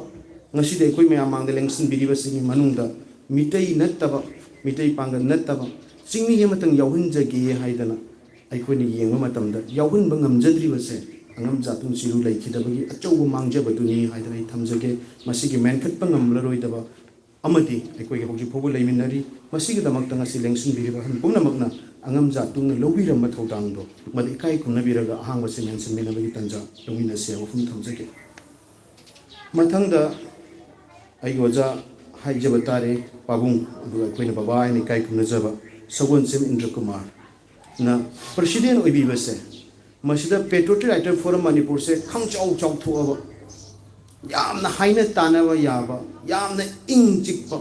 ꯃꯤꯒꯤ ꯄꯣꯠ ꯍꯨꯔꯥꯜꯂꯨꯔꯁꯨ ꯍꯨꯔꯥꯜꯂꯣꯏꯗꯕ ꯃꯥꯟꯕ ꯃꯤꯒꯤ ꯂꯨꯠ ꯇꯧꯔꯨꯔꯁꯨ ꯂꯨꯠ ꯇꯧꯔꯣꯏꯗꯕ ꯃꯥꯟꯕ ꯃꯤꯅ ꯐꯅꯌꯥꯝꯅ ꯐꯨꯅꯦꯅ ꯂꯥꯛꯑꯒꯁꯨ ꯐꯨꯒꯅꯤ ꯊꯥꯖꯗꯕ ꯑꯃꯈꯛꯀꯤ ꯂꯤꯆꯤꯡ ꯃꯈꯥꯗ ꯆꯠꯄꯅꯤ ꯍꯥꯏꯗꯅ ꯑꯩꯈꯣꯏꯅ ꯐꯪꯖꯈꯤꯕ ꯇꯥꯟꯖꯥ ꯑꯃꯈꯛ ꯂꯩ ꯃꯔꯨꯑꯣꯏꯅ ꯕꯕꯥ ꯏꯟꯗ꯭ꯔꯀꯨꯃꯥꯔꯁꯦ ꯑꯩꯈꯣꯏꯒꯤ ꯆꯥꯛꯆꯥꯅꯕ ꯀꯩꯗꯧꯕ ꯆꯥꯕ ꯊꯛꯄ ꯀꯔꯤꯝꯇ ꯌꯥꯎꯗ꯭ꯔꯒꯁꯨ ꯌꯥꯝꯅ ꯆꯤꯡꯂꯦꯝꯕ ꯍꯥꯏꯈꯤꯕ ꯃꯇꯝꯗ ꯁꯨꯡꯁꯣꯏ ꯁꯣꯏꯗꯕ ꯄ꯭ꯔꯣꯒ꯭ꯔꯥꯝ ꯑꯃ ꯄꯥꯡꯊꯣꯛꯄ ꯃꯇꯝꯗ ꯃꯤꯅꯤꯠ 5ꯒꯤ ꯃꯃꯥꯡꯗ ꯑꯗꯨꯝ ꯌꯧꯔꯛꯄ 10 ꯃꯃꯥꯡꯗ ꯌꯧꯔꯛꯄ ꯏꯁꯥ ꯁꯥꯅ ꯑꯩꯈꯣꯏ ꯀꯩꯗꯧꯔꯦ ꯍꯪꯕ ꯑꯩꯈꯣꯏꯅꯗꯤ ꯂꯥꯏꯔꯤꯛ ꯍꯩꯖꯗꯕꯅꯤꯅ ꯃꯄꯥꯟꯗ ꯑꯔꯨꯕ ꯆꯦ ꯑꯃ ꯊꯥꯅꯅꯕ ꯍꯣꯠꯅꯕ ꯃꯇꯝꯗ ꯋꯥ ꯇꯥꯅꯐꯝꯁꯨ ꯑꯣꯏꯖꯕ ꯍꯦꯛꯇ ꯀꯧꯕꯤꯔꯛꯄ ꯑꯗꯨꯒ ꯂꯣꯏꯅꯅ ꯑꯩꯈꯣꯏꯅ ꯖꯣꯟ ꯐꯣꯔꯥꯠꯀꯤ ꯑꯗꯒꯤ ꯖꯣꯟ ꯅꯂꯤꯅꯤ ꯄꯦꯔꯥꯠꯀꯤ ꯏꯕꯤꯔꯝꯕ ꯂꯥꯏꯔꯤꯛꯁꯦ ꯃꯁꯤ ꯐꯣꯡꯕ ꯉꯝꯖꯈꯤꯕ ꯑꯃꯁꯨꯡ ꯖꯣꯟ ꯄꯦꯔꯥꯠꯅ ꯃꯅꯤꯄꯨꯔꯗ ꯂꯥꯛꯄ ꯃꯇꯝꯗ ꯑꯩꯈꯣꯏꯒꯤ ꯃꯍꯨꯠ ꯁꯤꯜꯂꯒ ꯋꯥꯔꯤ ꯑꯃꯇꯪ ꯁꯥꯕꯤꯌꯨꯅꯦ ꯍꯥꯏꯕ ꯃꯇꯝꯗ ꯋꯥꯔꯤ ꯁꯥꯕꯤꯅꯕ ꯂꯩꯔꯛꯇ꯭ꯔꯕ ꯃꯤꯀꯨꯞꯇꯨꯗꯩꯗ ꯑꯩ ꯂꯩꯔꯤꯀꯣ ꯍꯥꯏꯗꯅ ꯋꯥꯔꯤ ꯁꯥꯕꯤꯈꯤꯕ ꯕꯕꯥ ꯏꯟꯗ꯭ꯔꯀꯨꯃꯥꯔ ꯂꯩꯔꯝꯗ꯭ꯔꯒꯗꯤ ꯉꯁꯤ ꯃꯌꯥꯝꯒꯤ ꯃꯥꯡꯗ ꯑꯩꯈꯣꯏ ꯁꯨꯃꯥꯏꯅ ꯑꯩꯈꯣꯏꯒꯤ ꯌꯥꯝꯅ ꯐꯤꯕꯝ ꯆꯥꯗꯕ ꯍꯥꯏꯇꯥꯔꯦ ꯌꯥꯝꯅ ꯑꯉꯥꯡ ꯑꯣꯏꯔꯤꯉꯩꯒꯤ ꯌꯥꯝꯅ ꯃꯉꯥꯎ ꯊꯤꯔꯤꯉꯩ ꯃꯇꯝ ꯑꯗꯨꯗ ꯕꯕꯥ ꯏꯟꯗ꯭ꯔꯀꯨꯃꯥꯔꯒꯨꯝꯕ ꯂꯦꯞꯄꯤꯔꯝꯗꯕ ꯇꯥꯔꯒꯗꯤ ꯃꯈꯣꯏꯅ ꯑꯩꯈꯣꯏꯗ ꯊꯥꯖꯕꯤꯕ ꯊꯝꯕꯤꯔꯝꯗꯕ ꯇꯥꯔꯒꯗꯤ ꯍꯥꯏꯕ ꯋꯥꯐꯝ ꯑꯁꯦ ꯂꯥꯛꯏ ꯑꯩꯈꯣꯏꯒꯤ ꯂꯩ ꯀꯠꯄꯁꯤꯗ ꯔꯥꯀꯦꯁ ꯅꯠꯇ꯭ꯔꯒ ꯃꯩꯔꯥ ꯀꯧꯕ ꯑꯃ ꯌꯥꯎꯔꯝꯕꯁꯨ ꯌꯥꯕꯒꯤ ꯇꯥꯟꯖꯥ ꯂꯥꯛꯏ ꯃꯔꯝꯗꯤ ꯅꯨꯡꯁꯤꯖꯕꯒꯤ ꯋꯥꯅꯤ ꯃꯈꯣꯏꯅ ꯂꯦꯞꯄꯤꯈꯤꯕꯗꯨꯅ ꯃꯌꯥꯝꯅ ꯍꯪꯕꯤꯈꯤ ꯄꯦꯇ꯭ꯔꯣꯇꯤꯛ ꯔꯥꯏꯇꯔ ꯐꯣꯔꯝ ꯍꯥꯏꯕ ꯃꯤꯡꯁꯦ ꯑꯁꯨꯝ ꯀꯜꯂꯤꯕ ꯃꯤꯡꯁꯦ ꯍꯥꯏꯕꯗ ꯀꯅꯥꯝꯇꯅ ꯁꯣꯛꯅ ꯁꯝꯅꯅꯤꯡꯈꯤꯗꯕ ꯇꯥꯟꯖꯥ ꯂꯥꯛꯈꯤ ꯑꯩꯈꯣꯏꯁꯤ ꯂꯥꯜꯍꯧꯕ ꯂꯨꯞ ꯑꯃꯒꯤ ꯃꯤꯆꯪꯗꯒ ꯂꯦꯞꯄꯗꯧꯅ ꯃꯥꯟꯕ ꯌꯥꯎꯏ ꯑꯩꯈꯣꯏꯕꯨ ꯅꯨꯡꯁꯤꯕꯤꯅ ꯂꯥꯛꯑꯒ ꯁꯟꯗꯣꯛꯄꯁꯨ ꯌꯥꯎꯔꯛꯏ ꯃꯤꯀꯨꯞꯇꯨꯗ ꯑꯩꯈꯣꯏꯅ ꯀꯤꯗꯅ ꯂꯦꯞꯄ ꯉꯝꯈꯤꯕꯁꯦ ꯁꯒꯣꯜꯁꯦꯝ ꯏꯟꯗ꯭ꯔꯀꯨꯃꯥꯔꯒꯨꯝꯕ ꯃꯆꯪ ꯂꯩꯕ ꯑꯍꯟ ꯈꯔ ꯂꯥꯛꯄꯤꯈꯤꯕꯁꯦ ꯑꯩꯅ ꯈꯜꯂꯤ ꯃꯈꯣꯏꯁꯦ ꯃꯅꯤꯄꯨꯔꯒꯤ ꯅꯍꯥ ꯑꯏꯕꯁꯤꯡ ꯈꯨꯡꯒꯪꯗꯒꯤ ꯀꯥꯖꯔꯛꯄꯁꯤꯡ ꯑꯩ ꯈꯨꯡꯒꯪ ꯑꯅ ꯊꯝꯖꯔꯒꯦ ꯉꯁꯤꯗꯤ ꯑꯩꯈꯣꯏꯒꯤ ꯃꯄꯥꯡꯒꯜꯁꯦ ꯆꯍꯤ 14 ꯃꯄꯨꯡ ꯐꯥꯔꯛꯑꯕꯅꯤꯅ ꯑꯩ ꯐꯣꯡꯅ ꯊꯝꯖꯕꯅꯤ ꯑꯩꯈꯣꯏꯒꯤ ꯁꯣꯔꯒꯥꯟ ꯑꯃꯈꯛ ꯂꯩꯔꯝꯃꯤ ꯉꯁꯤꯗꯤ ꯏꯝꯐꯥꯜ ꯃꯌꯣꯟꯗ ꯄꯣꯛꯄꯤꯕ ꯑꯍꯜ ꯂꯃꯟ ꯃꯌꯥꯝ ꯌꯥꯎꯔꯤ ꯃꯗꯨꯒꯤ ꯁꯤꯡꯅꯖꯕ ꯀꯩꯗꯧꯕ ꯀꯔꯤꯝ ꯅꯠꯆꯗꯦ ꯌꯥꯝ ꯊꯃꯣꯏ ꯁꯦꯡꯅ ꯍꯥꯏꯖꯕꯅꯤ ꯅꯍꯥꯁꯤꯡ ꯑꯁꯦ ꯄꯨꯟꯁꯤꯟꯕ ꯉꯝꯅꯅꯕ ꯍꯣꯠꯅꯕ ꯃꯇꯝꯗ ꯂꯋꯥꯏ ꯏꯝꯐꯥꯜ ꯍꯥꯏꯕ ꯇꯣꯄꯤꯛ ꯐꯥꯎ ꯑꯩꯈꯣꯏꯅ ꯄꯨꯊꯣꯔꯛꯑꯒ ꯅꯩꯅꯕ ꯌꯥꯎꯈꯤ ꯃꯁꯤ ꯌꯥꯝ ꯁꯦꯡꯅ ꯉꯁꯤꯒꯤ ꯇꯥꯟꯖꯥꯁꯤꯗ ꯃꯗ ꯁꯒꯣꯜꯁꯦꯝ ꯕꯕꯥ ꯏꯟꯗ꯭ꯔꯀꯨꯃꯥꯔꯅ ꯌꯥꯕꯤꯈꯤꯕꯗꯣ ꯃꯗꯨꯒꯤ ꯏꯀꯥꯏ ꯈꯨꯝꯅꯕꯗꯨꯅ ꯑꯩꯒꯤ ꯊꯃꯣꯏꯗ ꯉꯁꯤ ꯐꯥꯎꯖꯔꯤꯕꯁꯦ ꯑꯗꯨꯅ ꯑꯩ ꯍꯧꯖꯤꯛꯁꯨ ꯑꯩꯒꯤ ꯑꯇꯤꯌꯥꯒꯤ ꯊꯋꯥꯏ ꯃꯤꯔꯦꯜꯅ ꯁꯣꯏꯗꯅ ꯑꯩ ꯋꯥꯐꯝꯁꯦ ꯇꯥꯕꯤꯔꯝꯒꯅꯦꯅ ꯈꯟꯖꯩ ꯑꯣꯖꯥ ꯄ꯭ꯔꯣꯐꯦꯁꯔ ꯖꯣꯙꯆꯟꯗ꯭ꯔ ꯁꯅꯁꯝꯒꯤ ꯇꯥꯟꯖꯥ ꯂꯥꯛꯆꯒꯦ ꯑꯣꯖꯥ ꯖꯣꯙꯆꯟꯗ꯭ꯔ ꯁꯅꯁꯝꯒꯤ ꯃꯔꯝꯗꯗꯤ ꯃꯌꯥꯝꯅ ꯍꯦꯟꯅ ꯈꯪꯉꯤ ꯑꯩꯅ ꯀꯔꯤꯝ ꯍꯥꯏꯖꯔꯣꯏ ꯁꯥꯍꯤꯇ꯭य ꯑꯦꯀꯥꯗꯃꯤ ꯑꯦꯋꯥꯔꯗꯤ ꯑꯣꯏꯈꯤꯕꯅꯤ ꯐꯪꯕ ꯌꯥꯕ ꯃꯅꯥ ꯐꯪꯈꯤꯕꯅꯤ ꯃꯇꯤꯛ ꯆꯥꯕ ꯗꯣꯛꯇꯔꯅꯤ ꯄꯨꯝꯅꯃꯛ ꯑꯣꯖꯥ ꯖꯣꯙꯁꯨ ꯉꯁꯥꯏꯒꯤ ꯍꯥꯏꯔꯤꯕ ꯑꯗꯨꯒꯨꯝꯅ ꯃꯊꯪ ꯂꯥꯛꯄ ꯀꯥꯟꯗ ꯄꯦꯇ꯭ꯔꯣꯇꯤꯛ ꯔꯥꯏꯇꯔ ꯐꯣꯔꯝꯁꯦ ꯑꯩꯈꯣꯏꯕꯨ ꯂꯨꯆꯤꯡꯕꯤꯅꯕ ꯑꯍꯟꯗꯤ ꯃꯇꯤꯛ ꯆꯥꯗꯕ ꯁꯨꯡꯌꯥ ꯌꯥꯔꯣꯏ ꯃꯇꯤꯛ ꯆꯥꯕ ꯑꯍꯟꯁꯤꯡꯅ ꯉꯥꯛꯑꯀꯥꯟꯗ ꯌꯥꯝꯅ ꯇꯝꯊꯤꯕ ꯂꯣ ꯑꯦꯟ ꯑꯣꯔꯗꯔ ꯐꯤꯕꯝ ꯐꯠꯇꯕ ꯃꯇꯝꯁꯤꯗ ꯑꯩꯈꯣꯏꯒꯤ ꯉꯥꯛꯂꯧ ꯑꯣꯏꯒꯅꯤ ꯈꯟꯕ ꯃꯇꯝꯗ ꯏꯆꯥꯁꯤꯡꯒꯤꯗꯃꯛꯇ ꯑꯩ ꯂꯩꯔꯤ ꯍꯥꯏꯗꯅ ꯂꯦꯞꯄꯤꯈꯤꯕ ꯑꯣꯖꯥ ꯖꯣꯙꯅꯤ ꯍꯥꯏꯕꯁꯤꯃ ꯑꯩ ꯊꯝꯖꯒꯦ ꯄꯣꯏꯟ ꯑꯅꯤ ꯈꯛꯇꯪꯅ ꯑꯣꯖꯥꯕꯨ ꯑꯩ ꯁꯛ ꯇꯥꯛꯅꯕ ꯍꯣꯠꯅꯖꯒꯦ ꯈ꯭ꯋꯥꯏꯗꯒꯤ ꯅꯨꯡꯉꯥꯏꯔꯤꯕꯗꯤ ꯑꯣꯖꯥ ꯖꯣꯙꯅ ꯅꯦꯄꯥꯜꯗ ꯊꯕꯛꯀꯤꯗꯃꯛꯇ ꯃꯥꯒꯤ ꯐꯦꯃꯤꯂꯤ ꯄꯨꯝꯅꯃꯛ ꯆꯠꯈ꯭ꯔꯕ ꯃꯇꯝꯗ ꯊꯥꯡꯃꯩꯕꯟꯗ ꯂꯩꯕ ꯃꯍꯥꯛꯀꯤ ꯌꯨꯝꯁꯦ ꯃꯁꯤꯒꯤ ꯌꯨꯝꯁꯤ ꯑꯩꯒꯤ ꯏꯆꯥꯅꯨꯄꯥ ꯃꯩꯔꯥ ꯑꯃꯗꯤ ꯔꯥꯀꯦꯁꯇ ꯁꯤꯟꯅꯔꯦ ꯃꯈꯣꯏꯅ ꯌꯦꯡꯁꯤꯟꯖꯔꯁꯅꯨ ꯃꯈꯣꯏꯅ ꯇꯧꯅꯤꯡꯕ ꯇꯧꯔꯁꯅꯨ ꯍꯥꯏꯗꯅ ꯑꯏꯕ ꯆꯦ ꯄꯤꯕ ꯉꯝꯒꯗꯕ ꯑꯩ ꯄꯨꯡꯄꯣꯛ ꯄꯣꯛꯇ꯭ꯔꯤꯑꯅ ꯈꯜꯂꯤ ꯑꯗꯨꯒꯨꯝꯕ ꯆꯦ ꯄꯤꯊꯣꯛꯑꯀꯥꯟꯗ ꯄꯦꯇ꯭ꯔꯣꯇꯤꯛ ꯔꯥꯏꯇꯔ ꯐꯣꯔꯝꯗ ꯁꯤꯟꯅꯊꯣꯛꯑꯝꯃꯤ ꯑꯗꯨꯕꯨ ꯑꯩꯈꯣꯏ ꯆꯦꯗꯣ ꯑꯩꯈꯣꯏ ꯈꯨꯠꯇ ꯂꯩꯔꯒꯁꯨ ꯑꯍꯜ ꯑꯃꯒꯤ ꯃꯔꯟꯕꯨ ꯑꯩꯈꯣꯏꯅ ꯀꯔꯝꯍꯥꯏꯅ ꯂꯥꯟꯅ ꯁꯤꯖꯤꯟꯅꯒꯅꯤ ꯁꯤꯃ ꯊꯝꯖꯒꯦ ꯑꯇꯣꯞꯄ ꯑꯃꯅ ꯑꯣꯖꯥ ꯖꯣꯙꯅ ꯑꯩꯈꯣꯏꯅ ꯐꯅꯌꯥꯝꯅ ꯐꯠꯇꯕ ꯊꯕꯛ ꯇꯧꯔꯕꯁꯨ ꯀꯅꯥꯒꯨꯝꯕ ꯑꯃꯠꯇꯒꯤ ꯅꯥꯀꯣꯡꯗ ꯑꯩꯈꯣꯏ ꯐꯠꯇꯦꯅ ꯍꯥꯏꯔꯝꯗꯕꯁꯦ ꯃꯗꯨꯃꯛꯅ ꯑꯣꯖꯥ ꯖꯣꯙꯁꯦ ꯂꯥꯏꯄꯣꯛ ꯑꯣꯏꯕꯅꯤ ꯍꯥꯏꯗꯅ ꯑꯩ ꯊꯝꯖꯒꯦ ꯑꯇꯩ ꯈꯔꯅ ꯑꯩꯈꯣꯏꯅ ꯈꯖꯤꯛꯇꯪ ꯐꯠꯇꯕꯗ ꯆꯥꯝꯃ ꯆꯅꯤ ꯍꯥꯞꯆꯤꯜꯂꯒ ꯐꯠꯇꯕꯗ ꯁꯩꯊꯥꯕꯤꯕ ꯑꯣꯖꯥ ꯖꯣꯙꯒꯤꯅ ꯑꯩꯈꯣꯏꯅ ꯐꯠꯇꯕ ꯆꯥꯝꯃ ꯇꯧꯕꯗ ꯑꯃꯕꯨ ꯍꯥꯏꯗꯣꯛꯄꯤꯔꯝꯗꯕ ꯃꯁꯤꯒꯤ ꯏꯀꯥꯏ ꯈꯨꯝꯅꯕꯗꯣ ꯑꯩꯉꯣꯟꯗ ꯐꯥꯎꯖꯩ ꯑꯃꯅ ꯑꯣꯖꯥ ꯖꯣꯙꯅ ꯄꯦꯇ꯭ꯔꯣꯇꯤꯛ ꯔꯥꯏꯇꯔ ꯐꯣꯔꯝꯒꯤ ꯄ꯭ꯔꯁꯤꯗꯦꯟ ꯑꯣꯏꯕ ꯃꯇꯝꯗꯅꯤ ꯑꯣꯖꯥ ꯖꯣꯙꯒꯤ ꯌꯨꯝꯊꯛꯇ ꯁꯥꯍꯤꯇ꯭ꯌꯒꯤ ꯑꯣꯏꯕ ꯁꯪꯂꯦꯟ ꯑꯃ ꯀꯥ ꯑꯃ ꯍꯥꯡꯗꯣꯛꯄꯤꯗꯅ ꯃꯤꯌꯥꯝꯕꯨ ꯆꯥꯛꯀꯧꯕꯤꯗꯅ ꯁꯥꯍꯤꯇ꯭य ꯑꯦꯀꯥꯗꯃꯤ ꯑꯦꯋꯥꯔꯗ ꯐꯪꯕꯗꯤ ꯃꯌꯥꯝ ꯃꯥꯡꯗꯁꯨ ꯂꯦꯡꯁꯤꯟꯕꯤꯔꯝꯒꯅꯤ ꯃꯌꯥꯝ ꯌꯥꯎꯏ ꯑꯗꯨꯕꯨ ꯑꯩꯈꯣꯏ ꯇꯥꯃꯣ ꯔꯥꯖꯀꯦꯇꯟ ꯍꯦꯟꯅ ꯈꯪꯉꯤ ꯑꯣꯖꯥ ꯖꯣꯙ ꯄꯜꯂꯛꯄꯗ ꯇꯥꯃꯣ ꯔꯥꯖꯀꯦꯇꯟꯗꯤ ꯏꯁꯩ ꯁꯛꯃꯤꯟꯅꯗꯅ ꯈꯣꯠꯃꯤꯟꯅꯗꯅ ꯂꯩꯃꯤꯟꯅꯔꯝꯕꯅꯤ ꯑꯩꯅ ꯁꯥꯔꯤꯕ ꯌꯨꯝꯗ ꯁꯥꯍꯤꯇ꯭ꯌꯒꯤ ꯑꯣꯏꯕ ꯄꯨꯟꯐꯝ ꯃꯤꯐꯝ ꯄꯨꯡꯐꯝ ꯃꯤ ꯆꯥꯝꯃꯃꯨꯛ ꯇꯤꯟꯕ ꯌꯥꯕ ꯃꯐꯝ ꯑꯃ ꯍꯥꯞꯄ ꯍꯥꯏꯕꯁꯤꯕꯨ ꯑꯩꯈꯣꯏꯒꯤ ꯊꯃꯣꯏꯗ ꯉꯝꯃꯗ꯭ꯔꯥ ꯃꯗꯨ ꯑꯣꯖꯥ ꯖꯣꯙꯗꯤ ꯄꯦꯇ꯭ꯔꯣꯇꯤꯛ ꯔꯥꯏꯇꯔ ꯐꯣꯔꯝꯒꯤ ꯄ꯭ꯔꯁꯤꯗꯦꯟ ꯑꯣꯏꯕ ꯃꯤꯀꯨꯞꯇꯨꯗ ꯉꯝꯈꯤ ꯃꯗꯨꯒꯤꯗꯃꯛꯇ ꯑꯩꯈꯣꯏꯅ ꯌꯥꯝꯅ ꯆꯥꯎꯅ ꯐꯣꯔꯦꯟ ꯇ꯭ꯔꯤꯕ꯭ꯌꯨꯠ ꯇꯧꯐꯝ ꯊꯣꯛꯏ ꯑꯃꯁꯨꯡ ꯏꯀꯥꯏ ꯈꯨꯝꯅꯐꯝ ꯊꯣꯛꯏ ꯍꯥꯏꯕ ꯋꯥꯐꯝꯁꯦ ꯑꯩ ꯊꯝꯖꯕꯅꯤ ꯑꯣꯖꯥ ꯔꯘꯨ ꯂꯩꯁꯥꯡꯊꯦꯝ ꯃꯁꯥꯃꯛꯅ ꯑꯩ ꯄ꯭ꯔꯁꯤꯗꯦꯟ ꯑꯣꯏꯗꯕ ꯌꯥꯗꯦ ꯍꯥꯏꯗꯅ ꯍꯥꯏꯕꯤꯈꯤ ꯑꯣꯖꯥ ꯔꯘꯨ ꯂꯩꯁꯥꯡꯊꯦꯝꯁꯦ ꯁꯥꯍꯤꯇ꯭ꯌ ꯑꯦꯀꯥꯗꯃꯤ ꯑꯦꯋꯥꯔꯗ ꯄꯨꯊꯣꯛꯄ ꯉꯝꯕ ꯑꯗꯨꯒꯨꯝꯕ ꯑꯦꯋꯥꯔꯗꯤ ꯄꯨꯊꯣꯛꯄ ꯉꯝꯕ ꯍꯥꯏꯕꯁꯦ ꯑꯇꯥꯡꯕ ꯑꯩꯈꯣꯏꯗ ꯄꯥꯛ ꯐꯪꯉꯔꯣꯏꯗꯕ ꯆꯥꯟꯁꯦꯁ ꯑꯃꯅꯤ ꯍꯥꯏꯕ ꯇꯥꯏ ꯃꯗ ꯑꯦꯁ ꯄꯤ ꯔꯥꯖꯦꯟ ꯍꯥꯏꯔꯒ ꯈꯪꯅꯕ ꯃꯣꯏꯔꯥꯡꯊꯦꯝ ꯔꯥꯖꯦꯟꯒꯤ ꯆꯦꯞꯊꯔꯕ ꯏꯁꯤꯡ ꯄꯨꯟꯁꯦ ꯑꯣꯖꯥ ꯔꯘꯨ ꯂꯩꯁꯥꯡꯊꯦꯝ ꯂꯩꯔꯝꯗ꯭ꯔꯒꯗꯤ ꯐꯣꯡꯕꯁꯨ ꯉꯝꯃꯝꯃꯣꯏ ꯉꯁꯤ ꯐꯥꯎꯕꯗ ꯄꯦꯇ꯭ꯔꯣꯇꯤꯛ ꯔꯥꯏꯇꯔ ꯐꯣꯔꯝꯒꯤ ꯁꯥꯍꯤꯇ꯭ಯ ꯑꯦꯀꯥꯗꯃꯤ ꯑꯦꯋꯥꯔꯗꯤ ꯄꯨꯊꯣꯛꯄ ꯉꯝꯖꯕꯒꯤ ꯑꯍꯥꯟꯕ ꯂꯃꯥꯏ ꯍꯥꯡꯗꯣꯛꯄꯤꯕ ꯃꯁꯦ ꯑꯣꯖꯥ ꯔꯘꯨ ꯂꯩꯁꯥꯡꯊꯦꯝꯅ ꯂꯝꯕꯤ ꯑꯃ ꯌꯥꯠꯄꯤꯈꯤꯕꯅꯤ ꯑꯗꯨꯅ ꯑꯣꯖꯥ ꯔꯘꯨ ꯂꯩꯁꯥꯡꯊꯦꯝꯗ ꯑꯗꯨꯛꯀꯤ ꯃꯇꯤꯛ ꯐꯕ ꯊꯕꯛ ꯑꯃ ꯇꯧꯁꯤ ꯍꯥꯏꯕꯗ ꯇꯟꯗꯕ ꯀꯣꯏꯆꯦꯟ ꯆꯦꯟꯖꯕ ꯑꯗꯨꯒ ꯃꯌꯥꯝꯅ ꯍꯦꯟꯅ ꯈꯪꯕꯤ ꯁꯩꯔꯦꯡ ꯑꯃ ꯄꯥꯕ ꯃꯇꯝꯗ ꯀꯞꯄꯛꯑꯅꯤ ꯑꯩ ꯉꯁꯤꯁꯨ ꯎꯔꯛꯏ ꯑꯣꯖꯥ ꯔꯘꯨ ꯂꯥꯛꯑꯒꯗꯤ ꯉꯁꯥꯏꯅ ꯅꯣꯛꯃꯤ ꯇꯧꯔꯒ ꯑꯩꯉꯣꯟꯗ ꯉꯥꯡꯒꯗꯕ ꯃꯇꯧꯗꯣ ꯑꯩꯒꯤ ꯃꯥꯡꯗ ꯑꯩ ꯁꯪꯁꯪ ꯎꯏ ꯑꯣꯖꯥ ꯔꯘꯨ ꯂꯩꯁꯥꯡꯊꯦꯝꯅ ꯁꯨꯡꯁꯥꯎ ꯁꯥꯎꯕ ꯂꯩꯇꯅ ꯑꯩꯈꯣꯏꯅ ꯂꯝꯖꯤꯡꯕꯤꯔꯝꯕꯗꯣ ꯉꯁꯤ ꯑꯩꯈꯣꯏꯒꯤ ꯃꯤꯐꯝ ꯑꯁꯤꯗ ꯏꯀꯥꯏ ꯈꯨꯝꯅꯕꯗꯨ ꯎꯠꯆꯔꯤ ꯃꯔꯨꯑꯣꯏꯅ ꯑꯣꯖꯥ ꯀꯦꯁꯣ ꯁꯤꯡ ꯏꯔꯦꯡꯕ ꯄꯜꯂꯛꯄꯗꯗꯤ ꯌꯥꯝꯅ ꯄ꯭ꯔꯁꯤꯗꯦꯟꯗꯤ ꯑꯣꯏꯔꯝꯗꯕ ꯇꯥꯔꯒꯁꯨ ꯌꯥꯝꯅ ꯅꯨꯡꯁꯤꯕ ꯍꯥꯏꯖꯕ ꯇꯥꯏ ꯃꯁꯤ ꯑꯩꯈꯣꯏ ꯔꯥꯀꯦꯁꯀꯤ ꯐꯦꯃꯤꯂꯤꯅꯤ ꯀꯨꯕꯣꯛꯅꯤ ꯍꯥꯏꯕꯗꯨ ꯅꯠꯆꯗꯦ ꯑꯩ ꯌꯥꯝ ꯁꯦꯡꯅ ꯄꯦꯇ꯭ꯔꯣꯇꯤꯛ ꯔꯥꯏꯇꯔ ꯐꯣꯔꯝ ꯃꯅꯤꯄꯨꯔꯒꯤ ꯍꯧꯗꯣꯛꯑꯁꯦꯅ ꯍꯥꯏꯔꯛꯄ ꯃꯇꯝꯗ ꯆꯨꯔꯆꯥꯟꯄꯨꯔ ꯇꯥꯟꯅ ꯑꯣꯖꯥ ꯀꯦꯁꯣꯅ ꯃꯍꯥꯛꯀꯤ ꯂꯩꯖꯔꯝꯕ ꯚꯦꯟ ꯕ꯭ꯂꯨ ꯃꯆꯨꯒꯤ ꯁꯪꯂꯩꯅꯕ ꯑꯃ ꯍꯥꯏꯕ ꯇꯥꯏ ꯋꯥꯅꯥ ꯃꯆꯨ ꯃꯁꯤꯒꯤꯁꯤ ꯑꯩꯈꯣꯏꯕꯨ ꯍꯥꯞꯄꯒ ꯆꯨꯔꯆꯥꯟꯄꯨꯔꯗ ꯄꯨꯕꯤꯈꯤꯕ ꯇ꯭ꯔꯤꯄꯨꯔꯥꯗ ꯑꯍꯥꯟꯕ ꯑꯩꯈꯣꯏꯒꯤꯗꯃꯛꯇ ꯊꯤꯖꯤꯟꯕ ꯆꯠꯃꯤꯟꯅꯈꯤꯕ ꯑꯗꯨꯗꯒꯤ ꯂꯝ ꯑꯃꯗ ꯆꯠꯃꯤꯟꯅꯈꯤꯕ ꯃꯇꯝ ꯄꯨꯝꯅꯃꯛꯇ ꯑꯁꯥꯎꯕ ꯑꯁꯤ ꯂꯩꯈꯤꯗꯕ ꯂꯣꯏꯅꯅ ꯉꯥꯛꯂꯧꯒꯤ ꯏꯗꯤꯇꯔ ꯑꯣꯏꯕꯤꯔꯝꯕ ꯄꯨꯝꯅꯃꯛ ꯑꯗꯣ ꯃꯤꯠꯃꯥꯡꯗ ꯐꯟ ꯆꯣꯡꯊꯣꯔꯛꯏ ꯃꯤꯑꯣꯏꯕꯒꯤ ꯄꯨꯟꯁꯤꯗꯤ ꯂꯩꯈꯤꯗ꯭ꯔꯕ ꯃꯇꯨꯡꯗ ꯈꯪꯉꯤ ꯍꯥꯏꯕꯒꯨꯝꯅ ꯃꯈꯣꯏ ꯂꯩꯕꯤꯔꯝꯗ꯭ꯔꯒꯗꯤ ꯑꯩꯅ ꯍꯥꯏꯖꯕꯁꯤꯅꯤ ꯑꯗꯨꯅ ꯑꯩꯅ ꯄꯦꯇ꯭ꯔꯣꯇꯤꯛ ꯔꯥꯏꯇꯔ ꯐꯣꯔꯝꯒ ꯑꯏꯕꯒ ꯐꯤꯂꯝꯒ ꯌꯥꯟꯁꯤꯟꯅꯕꯗꯨ ꯇꯟꯖꯗꯅ ꯊꯝꯖꯕꯒꯤ ꯋꯥꯅꯤ ꯑꯩꯅꯉꯁꯤ ꯂꯦꯞꯆꯔꯤꯕ ꯑꯩꯅ ꯉꯁꯤ ꯉꯥꯡꯖꯔꯤꯕꯁꯦ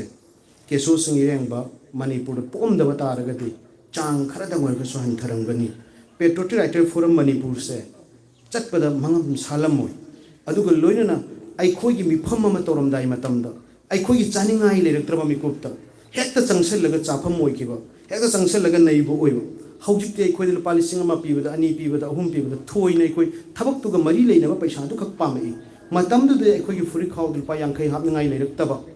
ತಂಜಾ ಯಾಮ್ನ ಯಾವ್ಕಿ ಮಿಕುಪ್ ಅದುದೈದ ಕೇಸೋ ಲಾಅದೆ ಅೈಖೋಯ್ ಲುಪಾ ಚಾಮ ನಿ ಹೌರನಿ ಖನ್ಬ ಮಿಕುಪ್ತೋ ಐ ಸಂಸಂಗ್ನ ನಿಂಗ್ಸಿಂಗ್ ಐ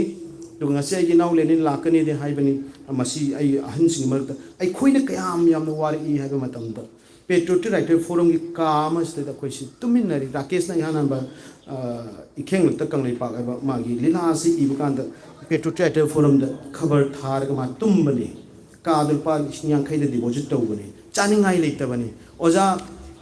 ngasi kitang khak mayam na thamjabani ai ngasai lingjen mana ba masung akhang kan ba chingna ba yorom da tinga moi hai oja rathona ai khoi office da thakka da ising se mana magi botan ahang ba da ha pa ga por akan thaktu ko loira ba ahang botan se mayum da mu pura ga sat khrakan da nungal ga mu pura aga thakki ba gi matam do mi yam nyam gi thamoi da ta nising bi ai khoi gi lenin ngasi di mahak MA were PhD tore mana phange adubu mahang han lakhi mi kup adudi mana saireng sang ba mayam pura lai sibu saireng chwai ibara na lak tara langsi aina mara kakthali tamo netroji ki mayum chali tamo netroji su lai khidra ga so ina singtha da ba ya da tanja yawi tamo netroji aina ngasi ahallaman singse khajitang di matam lore panda ya da na panjabani matai ma amaga iyamba maga tuminna ba ka da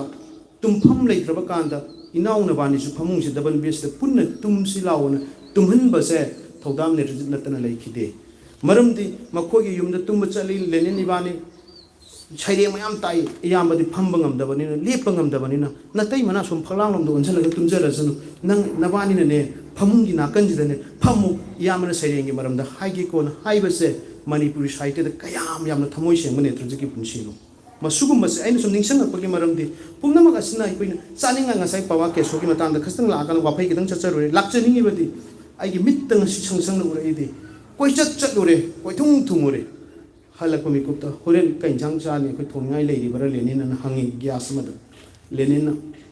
tamo kaim to wa ai siam toina panjabani kaim to wa birunu haira ga man lon ke biron mase cha thok pa loi kraba thangjing ma kuga ngarang thong da khara lemho ba sojin ga ngari matak ma thaga irol ga chamin na rakhiba punchi do ngasi di mana chatna ba lambi da mana magi punchi do loi ma pung phare maram aduna ai khoi na ngasi di maram di chadre akoi gi naura case na mila lo bugi nuksi bo wari ma aina film da phawta aina haida su khange na short film na mi sim panja utra di ya ta bagi tanja do yam panjan rakesh nang mila lo da su ya tri ai si mayam da phagi hoi kari gi no na hai oja ke sogi gari je season na ga koi thabak to ya na bai damak ta mila lo ro aseng maduni ko koina thamjari wase adumaina tawraga ai thamoi gi wadani tawshin daba yawchati aduga rakesh chele ko le loi samsan jaki madu koi thoga de wakai wafai wai chakran oja ke so na haiba makhle phare noina pamdana lowre adugu na khogi petu theatre fu ai kautri ka shampat chen ke bane mi uni subada ai je that la oja ke so na hani oja paisa pi bangam dabadi yai rakesh lai ro machani sai khangi adugu oja gi iya nupa mayam leiri bedu gi maming khwai gi chat padu di milagi nupa rakesh na oira pasu yai oja haira kanda wadulution ki yamna thamoi seng thamba wafam ne ina thamjari base aduna ai khoi gi ahan sing asuda tribute to matamda oja sing aduna pangya da yabi ki base khoi da kari yawbagi no haiba soi hojik ta hanja khanjari bani aduna ahan sing asigi punchi gi sai thawadi loibe gi khamban nai roi haiba se thamjage duga ahan manga si ai tangkak amoina lotion jage du ani sina khra tangkak amada thamjage ahan manga si makhoi lai khidaba matamda thamoi yamna soi yamna nungaite punchi gi imung manung gi ama oina yamna nungaite haiba wa se ai thamjaraga makhoi la leibiramba makhoi na ki khang na tan hona biramba chingnaba mayam thasabidaba mayam gi marakta makhoi manga na loramba thodang dudi ai soi singtha bagi loiba khamban nai roi ai khoi na ngasi phawda makhoi gi maramda lai ama phongpham thokpani tawba ngamde yaraga dinga sigi GB na ware lovira kanta makhoi gi man adubu hek lai khidabada hairiba han manga sigi maramda ai wareng loina ijai paper singda adubu ima kho na kai na karana di paper phongi na de tajai oja jodagi maramda sungarang han samurogda leiba ai koi gi surjitna lai ama phongane na thambi punamuktu nungai do ai khoi gi su topom thopa ma khak lai haibase ai ngasi gi agenda da pukhat pina na bagi damakta thamjaram bani adu oja ai yam tension jarage ai na amamam sidi sang loina ra koi bani na yam haiba ngami adu ai madu di gaujar roi tension jage oja khurai jam ni mai sharan oja si ai koi gi tamo khonikar gi pani aduna oza nimai charan gai khoigati am seng nga tani koina thamjari se petro theater forum gi member uibirak pagi nungai badu khak koina phanghowi oza nimai charan gi mapung phaba minung side koina phanghauti adu oza nimai charan gi yum dai koina chatsaba lairik pijaba ai koi gi contribution hapirakpa ai koi gi marakta khurai jang nimai charan gi mamatik chaba halama yawi haibi gi phangjaba ai koina thabak ama tawram dai matamda yum leitrakanda ka leitrakanda ꯆꯠꯂꯀꯥꯟꯗ ꯑꯣꯖꯥ ꯉꯥꯏꯍꯥꯛꯇꯪ ꯑꯩꯈꯣꯏ ꯃꯤꯐꯝ ꯄꯥꯡꯊꯣꯛꯆꯒꯦ ꯍꯥꯏꯗꯅ ꯈꯨꯔꯥꯏꯗ ꯇꯧꯔꯨꯕꯗꯣ ꯃꯗꯨꯒꯤ ꯃꯐꯝꯗꯤ ꯑꯣꯖꯥ ꯅꯤꯃꯥꯏ ꯆꯔꯟꯗ ꯂꯩꯈꯤ ꯑꯗꯨ ꯉꯁꯥꯏꯒꯤ ꯄꯦꯇ꯭ꯔꯣ ꯊꯤꯌꯦꯇꯔ ꯐꯣꯔꯝ ꯂꯤꯡꯈꯠꯂꯛꯅꯕ ꯍꯣꯠꯅꯕ ꯀꯥꯟꯗ ꯑꯆꯧꯕ ꯊꯧꯗꯥꯡ ꯂꯧꯕꯗꯨꯗꯤ ꯅꯠꯇꯦ ꯑꯩ ꯑꯗꯨꯝ ꯏꯀꯥꯏ ꯈꯨꯝꯅ ꯎꯐꯝꯗꯤ ꯊꯣꯛꯏ ꯊꯃꯣꯏ ꯁꯦꯡꯕꯗꯨꯗꯤ ꯑꯩꯅ ꯊꯝꯖꯔꯤꯕꯁꯦ ꯑꯣꯖꯥ ꯗꯣꯛꯇꯔ ꯁꯨꯔꯦꯁ ꯌꯥꯝꯅ ꯈꯪꯉꯤ ꯑꯩꯈꯣꯏꯒꯤ ꯗꯥꯏꯔꯦꯛꯇꯔ ꯑꯣꯏꯔꯝꯃꯤ ꯑꯩꯈꯣꯏꯒꯤ ꯃꯦꯗꯤꯀꯦꯜꯒꯤ ꯂꯥꯏꯟꯗ ꯌꯥꯝꯅ ꯃꯇꯤꯛ ꯆꯥꯕ ꯗꯥꯏꯔꯦꯛꯇꯔ ꯑꯣꯏꯕꯤꯗꯅ ꯍꯥꯏꯕꯁꯤꯗꯒꯤ ꯍꯦꯟꯅ ꯍꯥꯏꯅꯤꯡꯉꯥꯏꯗꯤ ꯂꯩꯖꯗ꯭ꯔꯕꯅꯤ ꯂꯥꯏꯔꯤꯛ ꯌꯥꯝꯅ ꯐꯣꯡꯕꯤꯔꯝꯃꯤ ꯑꯗꯨꯒ ꯃꯍꯥꯛ ꯑꯩꯈꯣꯏꯒ ꯄꯨꯟꯕ ꯐꯪꯈꯤꯕꯗꯤ ꯃꯍꯥꯛꯁꯤ ꯑꯣꯖꯥ ꯑꯁꯤ ꯂꯥꯏꯔꯤꯛ ꯌꯥꯝ ꯏꯕꯤ ꯗꯤꯁꯀꯁꯟꯗ ꯀꯩꯗ ꯐꯝꯃꯤ ꯑꯗꯨꯒ ꯐꯤꯂꯝꯒꯤ ꯃꯔꯝꯗ ꯑꯣꯖꯥꯅ contribution ꯃꯌꯥꯝ ꯄꯤꯕꯤꯕ ꯂꯩ ꯃꯗꯨꯅ ꯑꯩꯈꯣꯏꯒ ꯈꯔ ꯌꯥꯝꯅ ꯅꯛꯁꯤꯟꯅꯈꯤ ꯍꯥꯏꯕꯗꯤ ꯕꯦꯁ ꯖꯔꯅꯦꯂꯤꯁ ꯑꯦꯋꯥꯔꯗꯁꯦ ꯑꯣꯖꯥꯅ ꯀꯠꯄꯤꯕꯅꯤ ꯑꯣꯖꯥꯅ ꯀꯠꯄꯤꯕ ꯕꯦꯁ ꯖꯔꯅꯦꯂꯤꯁ ꯑꯦꯋꯥꯔꯗ ꯃꯅꯤꯄꯨꯔ ꯁ꯭ꯇꯦꯠꯅ ꯄꯤꯕꯁꯦ ꯃꯗꯨꯒꯤ ꯑꯦꯋꯥꯔꯗ ꯐꯥꯎꯕꯗ ꯑꯣꯖꯥꯅ ꯍꯤꯡꯉꯤꯉꯩ ꯃꯇꯝꯗ ꯑꯩ ꯂꯧꯖꯍꯧꯏ ꯑꯣꯖꯥꯒꯤ ꯈꯨꯠꯇꯒꯤ ꯑꯗꯨꯅ ꯑꯃ ꯑꯣꯏꯈ꯭ꯔꯕ ꯃꯇꯨꯡꯗ ꯃꯔꯨꯑꯣꯏꯅ ꯄꯦꯇ꯭ꯔꯣ ꯊꯤꯌꯦꯇꯔ ꯐꯣꯔꯝꯒ ꯑꯣꯖꯥꯒ ꯂꯩꯅꯈꯤꯕ ꯃꯔꯤꯗꯤ ꯑꯩꯈꯣꯏꯅ ꯃꯦꯟꯃꯥꯔꯁꯤ ꯌꯥꯝꯅ ꯅꯨꯡꯁꯤꯔꯛꯄ ꯃꯤꯀꯨꯞꯇ ꯑꯣꯖꯥꯅꯁꯨ ꯃꯦꯟꯃꯥꯔ ꯃꯟꯊꯂꯤꯁꯤ ꯌꯥꯝꯅ ꯅꯨꯡꯁꯤꯔꯛꯄꯒꯤ ꯃꯔꯝ ꯂꯩꯕ ꯑꯗꯨ ꯑꯣꯖꯥꯅ ꯐꯣꯡꯒꯗꯕ ꯂꯥꯏꯔꯤꯛꯁꯤꯡꯒꯤ ꯃꯔꯝꯗ ꯍꯥꯏꯕꯗꯤ ꯃꯟꯊꯂꯤ ꯃꯦꯟꯃꯥꯔꯒꯤ ꯃꯔꯝꯁꯤꯗ ꯆꯃꯝꯅꯕ ꯑꯃ ꯂꯥꯛꯄꯗ ꯑꯩꯈꯣꯏꯒ ꯇꯥꯊꯣꯛ ꯇꯥꯁꯤꯟ ꯇꯧꯅꯅꯕꯒꯤ ꯃꯔꯝ ꯑꯣꯏꯔꯀꯥꯟꯗ ꯑꯣꯖꯥ ꯁꯨꯔꯦꯁꯁꯦ ꯑꯩꯈꯣꯏꯒꯤ ꯐꯥꯎꯟꯗꯔ ꯑꯩꯈꯣꯏꯒꯤ ꯂꯥꯏꯐ ꯃꯦꯝꯕꯔ ꯑꯣꯏꯕꯤꯔꯝꯕꯅꯤ ꯑꯗꯨꯕꯨ ꯌꯥꯝ ꯁꯥꯡꯅ ꯑꯣꯖꯥꯅ ꯆꯍꯤ ꯊꯦꯡꯊꯔꯀꯥꯟꯗ ꯑꯩꯈꯣꯏꯒꯤ ꯃꯦꯝꯕꯔ ꯑꯣꯏꯕꯤꯕꯅꯤ ꯑꯗꯨ ꯑꯩꯈꯣꯏꯅ ꯌꯥꯝꯅ ꯁꯥꯡꯅ ꯂꯣꯏꯅꯕ ꯉꯝꯖꯍꯧꯗꯕꯒꯤ ꯅꯨꯡꯉꯥꯏꯇꯕꯗꯣ ꯑꯩꯈꯣꯏꯒꯤ ꯊꯃꯣꯏꯗ ꯐꯥꯎꯍꯧꯋꯤ ꯍꯥꯏꯕ ꯋꯥꯐꯝ ꯑꯁꯤ ꯊꯝꯖꯕꯒ ꯂꯣꯏꯅꯅ ꯑꯩꯅ ꯈꯖꯤꯛꯇꯪ ꯅꯤꯡꯁꯤꯡꯖꯕ ꯈꯔ ꯊꯝꯖꯕꯅꯤ ꯅꯤꯡꯁꯤꯡꯖꯕ ꯋꯥꯐꯝ ꯉꯥꯛ ꯊꯝꯖꯕꯅꯤꯅ ꯉꯁꯥꯏꯒꯤ ꯌꯨꯝ ꯄꯥꯟꯕꯒꯤ ꯃꯔꯝꯗ ꯌꯥꯎꯁꯟꯕꯗꯣ ꯃꯗꯨ ꯐꯥꯎꯕ ꯑꯩ ꯆꯠꯅ ꯂꯣꯟꯆꯠ ꯀꯥꯏ ꯍꯥꯏꯕꯁꯨ ꯈꯪꯖꯩ ꯇꯧꯕꯗ ꯄꯨꯝꯅꯃꯛꯅ ꯉꯥꯛꯄꯤꯔꯒ ꯑꯩꯈꯣꯏꯒꯤ ꯂꯩꯅꯈꯤꯕ ꯃꯔꯤꯁꯤꯡ ꯑꯁꯦ ꯑꯁꯨꯝꯅ ꯂꯥꯛꯈꯤꯕꯅꯤ ꯍꯥꯏꯕꯗꯨꯃꯇꯪ ꯊꯝꯖꯅꯤꯡꯕꯅꯤ ꯑꯗꯨꯅ ꯑꯍꯟ ꯇꯔꯦꯠꯀꯤ ꯃꯐꯝꯗ ꯏꯀꯥꯏ ꯈꯨꯝꯅꯕ ꯎꯠꯆꯔꯤ ꯑꯗꯨꯒ ꯃꯊꯪꯒꯤ ꯍꯟꯗꯛꯀꯤ ꯆꯍꯤꯒꯤꯗꯤ ꯀꯩꯅꯣꯁꯤ ꯑꯣꯏꯗꯕ ꯑꯣꯏꯁꯅꯨ ꯌꯥꯝꯅ ꯑꯗꯨꯒ ꯑꯩꯒꯤ ꯊꯃꯣꯏꯗ ꯐꯥꯎꯕ ꯌꯥꯝ ꯇꯦꯟꯕ ꯑꯃꯇꯪ ꯊꯝꯖꯅꯤ ꯑꯋꯥꯕ ꯐꯣꯡꯗꯣꯛꯄꯒꯤ ꯑꯥꯔꯇꯤꯀꯜꯁꯦ ꯑꯩꯅ ꯁꯉꯥꯏꯗ ꯁꯨꯝ ꯏꯕ ꯑꯣꯖꯥ ꯖꯣꯗꯒꯤ ꯑꯃꯨꯛ ꯏꯕ ꯑꯁꯨꯝ ꯏꯔꯛꯄꯁꯦ ꯃꯊꯪꯗꯤ ꯀꯅꯥꯒꯤ ꯏꯗꯣꯔꯤꯅꯣ ꯍꯥꯏꯗꯅ ꯁꯦꯝ ꯁꯥꯕꯒꯤ ꯇꯥꯟꯖꯥ ꯐꯥꯎꯕꯗ ꯑꯩꯉꯣꯟꯗ ꯂꯥꯛꯈꯤꯕꯒꯤ ꯌꯥꯝ ꯅꯨꯡꯉꯥꯏꯇꯕꯗꯨ ꯐꯥꯎꯖꯈꯤ ꯄꯨꯝꯅꯃꯛ ꯑꯗꯨꯅ ꯏꯀꯥꯏ ꯈꯨꯝꯅꯕ ꯎꯠꯆꯔꯒ ꯑꯍꯟ ꯇꯔꯦꯠꯀꯤ ꯃꯐꯝꯗ ꯏꯀꯥꯏ ꯈꯨꯝꯅꯕ ꯎꯠꯆꯕꯒꯤ ꯋꯥꯔꯣꯜ ꯄꯨꯝꯅꯃꯛꯇ ꯊꯝꯖꯔꯤ ꯄꯨꯝꯅꯃꯛꯅ ꯊꯋꯥꯏ ꯌꯥꯎꯅ ꯇꯥꯕꯤꯕꯒꯤꯗꯃꯛ ꯏꯀꯥꯏ ꯈꯨꯝꯅꯕ ꯎꯠꯆꯔꯤ ꯈꯨꯔꯨꯝꯖꯔꯤ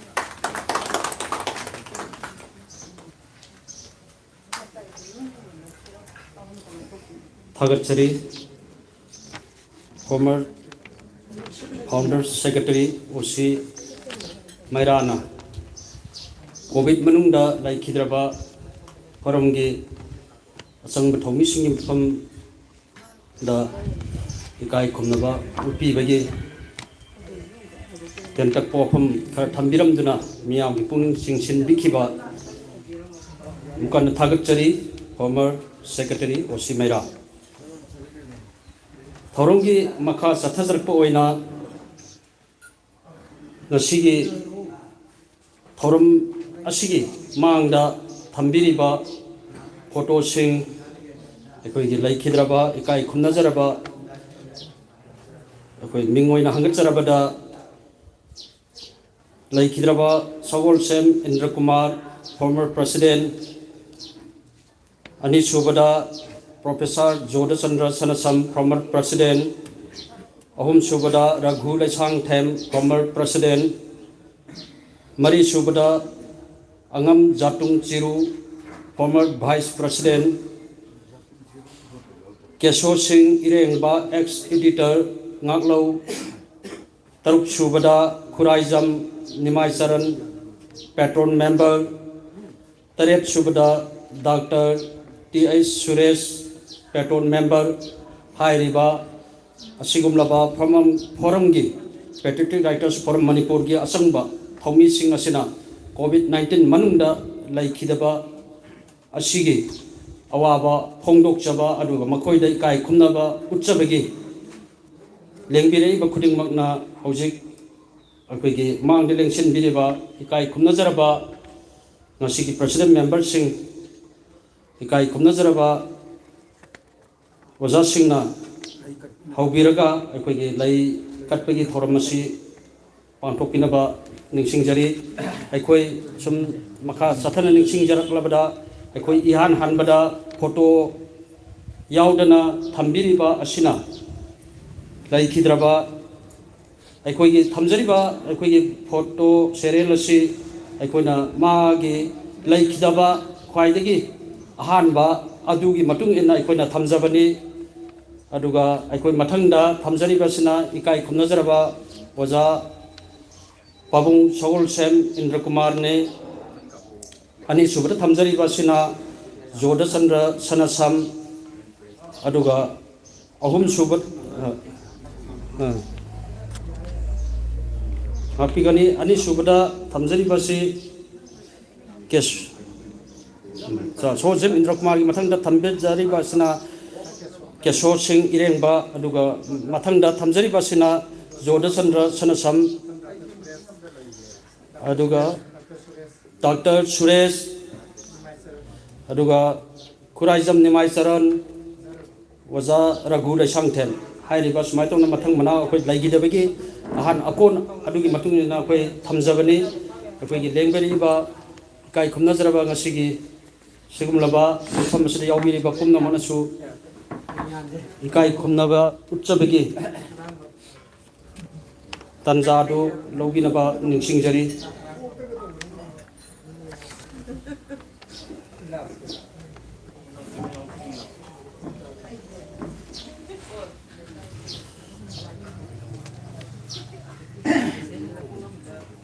पेट्रियोटिक राइटर्स फोरम मणिपुर के ngasi तरा मरी रक सुबा पांथोक चरिबा सही लिमिफम मसलेदा लेंबिरकलिबा खुदिंगमको पेट्रियोटिक राइटर्स फोरम मणिपुर ना मतम पुनमक्ता पेट्रियोटिक राइटर्स फोरम ना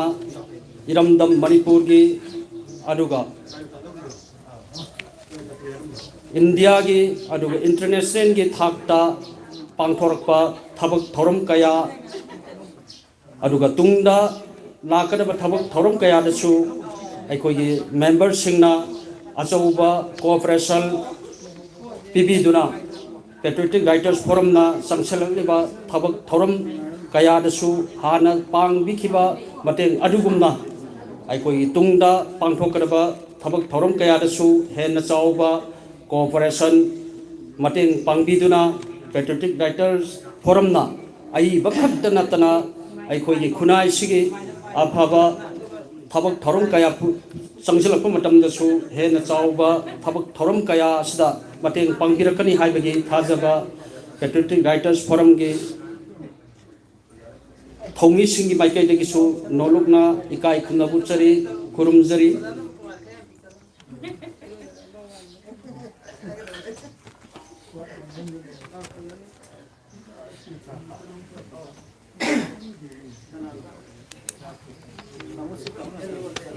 अखोइगे मतमसु अखोइगे सक्चा मांगदा ओइबनिना मयामनसु थोइदोंना मतम अखोइ पिनिंगलमलोय अदुबु अखोइगे तंगाई फदना ngasi asi अखोइ मतम चाना हौबा ngamjagidabadi अखोइगे खंगहौदना नोंग सिंगी फिबमना अखोइदा खुदोंग चादबा खिदक खजिक खरा खजिक मायु नखिबना अखोइगे मेंबर सिंगना मफम असि यौसिलप मतम अदुगा अखोइगे मफम असिदा सिनोक सिनजिनगी ओइबा थबक थौरम कयादा खरा खजिक अखोइ सोनथाना पांथोखिबा अदुना मरम ओइरगा ngasi अखोइगे मेंबर सिंगना अखोइगे सक्चा मांगी ओइबा मिफम असलेदा हेन चावबा अवाबा मा पिसिन जरे मसिगदमतसु थोइदोना वारोबिदना अखोइ अमतनि खंजरगा अखोइ पुन्ना अवाबादु सरुक यामिनसि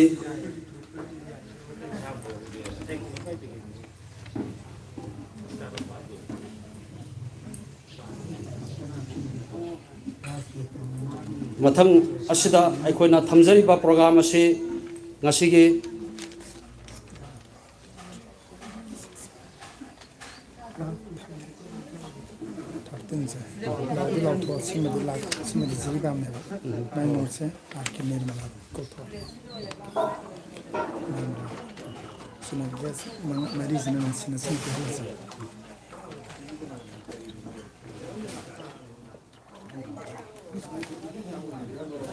ꯑꯩꯈꯣꯏꯒꯤ Patriotic Writers Forumꯒꯤ ꯆꯪꯁꯤꯜꯂꯛꯂꯤꯕ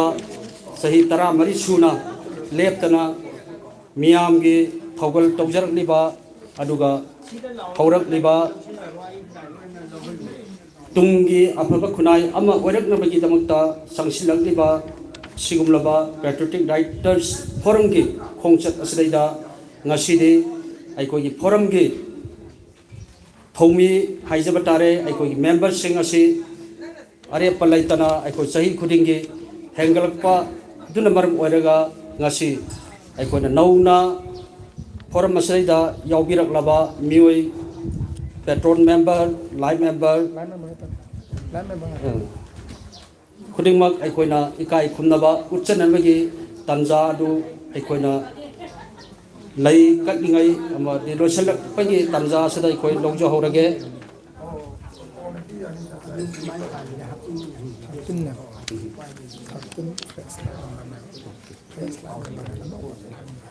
Sima Devan passes Pathakan di Karimganj district Assam Namre Mama di Pira Logan the Mitran President Siluan Siluan is Matana the country would be that members in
mayamna lengbere bakudumagna ikai khumnazaraba laikhidraba oza singgi mafamda awaba phongdokpagi lai katpi khraba matung asida thamjariba program gi matungina anauba member oina aikoigi Patriotic Writers Forum Manipur gi member oina nauna changbiraklaba oja sing sar sing kumno muki mafamda ikai khumnaba utchabagi achamba kudol tamjanabagi tanja duni aduna aikoigi member singna oja sing mafamda tambigarba kudol adu sem sabiduna thaminaba ningsingjari aikoina thamjagadoriba ikai khumnajaba utchagadoriba oja singgi ming amuktang mathang mathang pathok charake aikoina ikai khumnaba utchagadaba nauna patron live member oibiraklaba mioi 13 adugi manungda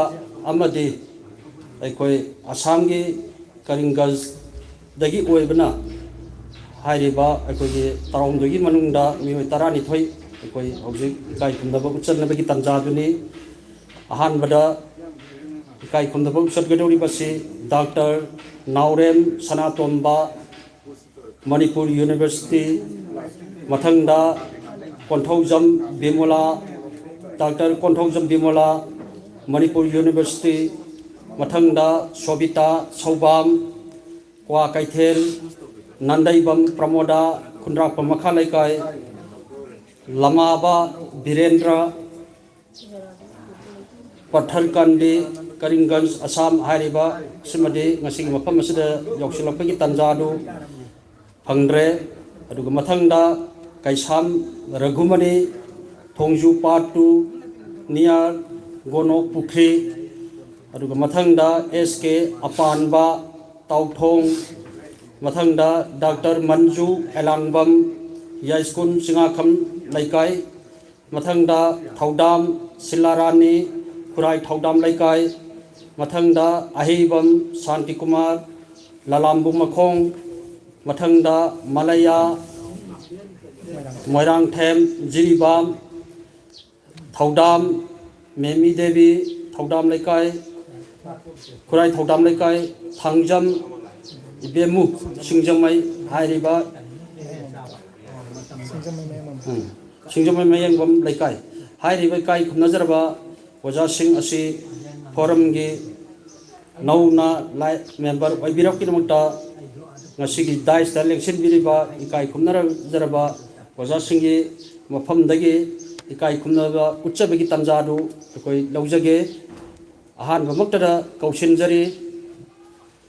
Dr. Naurem Sanatomba, Ikai Kumnazaraba, Wazana Nasigi, Equina Sinjariba, Samba,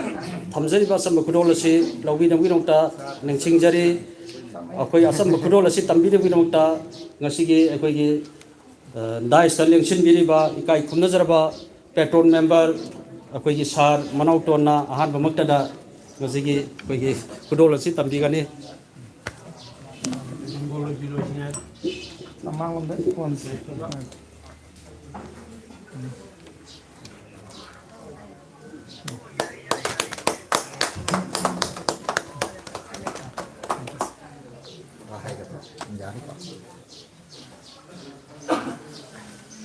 Thagachari, Dr. Naurem Sanatomba, Mathangda, Kaushinjage Mu, Ikai Kumnazaraba, Dr. Konthaujam Bimola, Manipur University, Ikai Kumnazaraba, Waja Ashisu,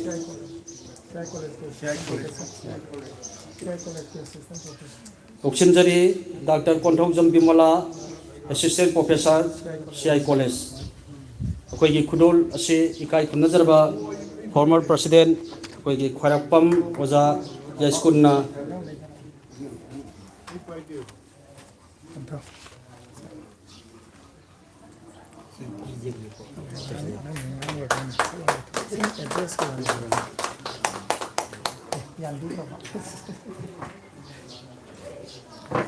Thagachari, Waja Konthaujam Bimola, Kaushinjari Mathangda, Sobita, Saubam, Kwa Kaithe. Koi Waja Si, Hojim Kirimapamasi, Yoshinjaratri, Koi Lapamatam Damuk, Tanja Lojage, Mathangda Kaushinjari, Nandaibam, Pramoda,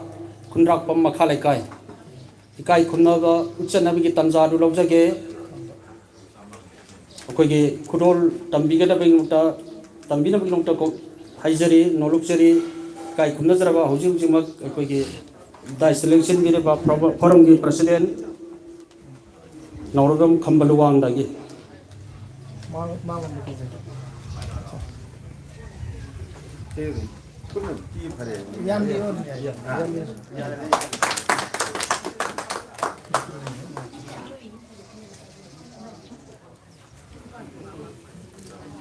Thagachari, Mathangda, Kaisam Raghumani, Waja Lengshin Birakani, Kaisam Raghumani, Thongju Patu, Nia, Gono Pukhe,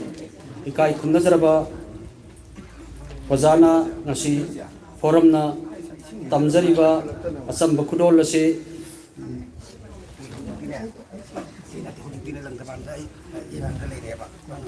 we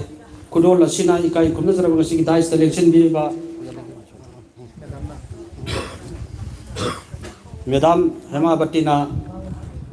Tambigani Kaisam Ragumani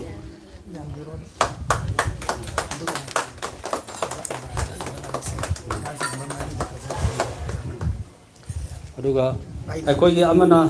tanja si aikoi khudong cha ba lawjaraga oja kaisam Ragumani na mahak na ibi khiba hongbi khraba adugumlaba lairek likli maset hairiba aikoi all India radio Imphal gi play asigumlaba sanabi khraba likli maset hairiba lilla ilaik asi koi dais member sing da khudol amom tang tamjana bi tamja do koi matang chana koi lawjari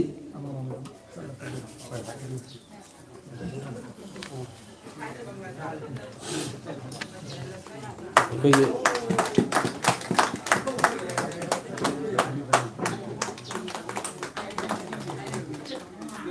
adum tamjira mapan ro sumli sir lo musa tamjiram mapan ro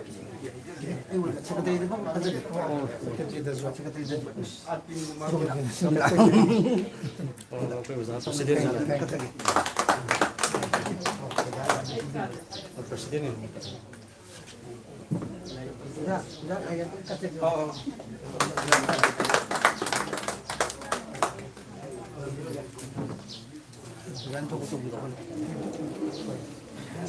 Thagatjari Bazara Gumani Mathang Damu Kaushinjari SK Apanba Petron member Oina Yaubirakpa Tauthongdagi Ojabu Kaushinjari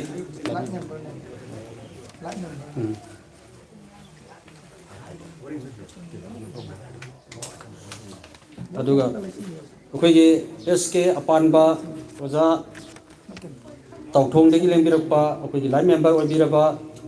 oja asida akoigi ngasigi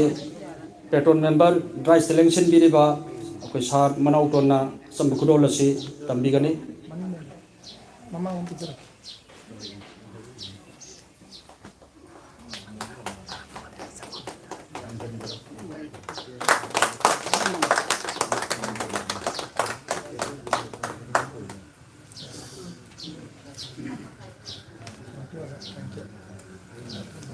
Mathang damu Kaushinjari Dr. Manju Alangbam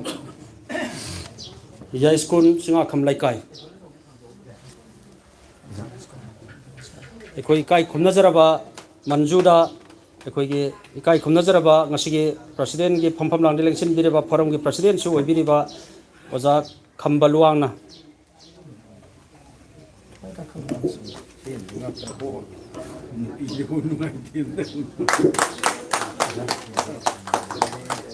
Thagatjari Mathangda Thaudam Silarani Kurai Thaudam Laikai akoigi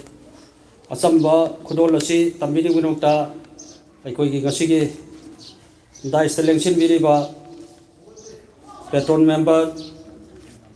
akoi waja Hema Batina khudon tambigani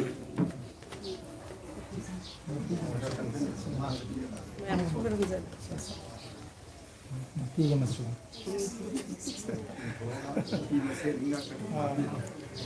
malam dia yang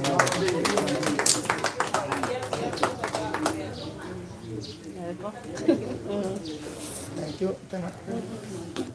Thagatjari Mathangda Kaushinjage Ahibam Shanti Kumar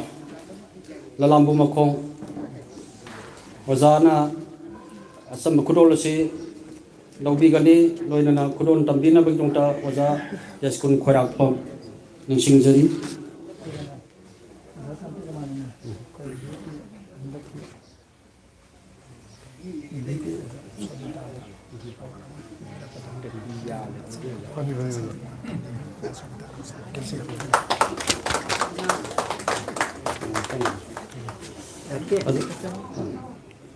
Thagatjari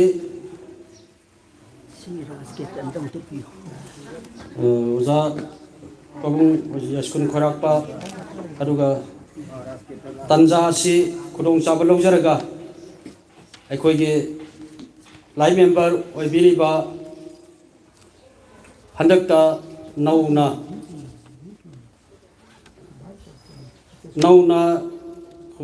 ꯃꯅꯥ ꯐꯪꯕꯤꯔꯛꯂꯕ ꯑꯗꯨꯒꯨꯝꯂꯕ ꯐꯣꯔꯝꯒꯤ vice ꯄ꯭ꯔꯁꯤꯗꯦꯟꯒꯤ ꯊꯧ ꯄꯨꯕꯤꯔꯤꯕ ꯏꯀꯥꯏ ꯈꯨꯝꯅꯖꯔꯕ ꯁꯣꯕꯤꯇꯥ ꯃꯣꯡꯖꯝ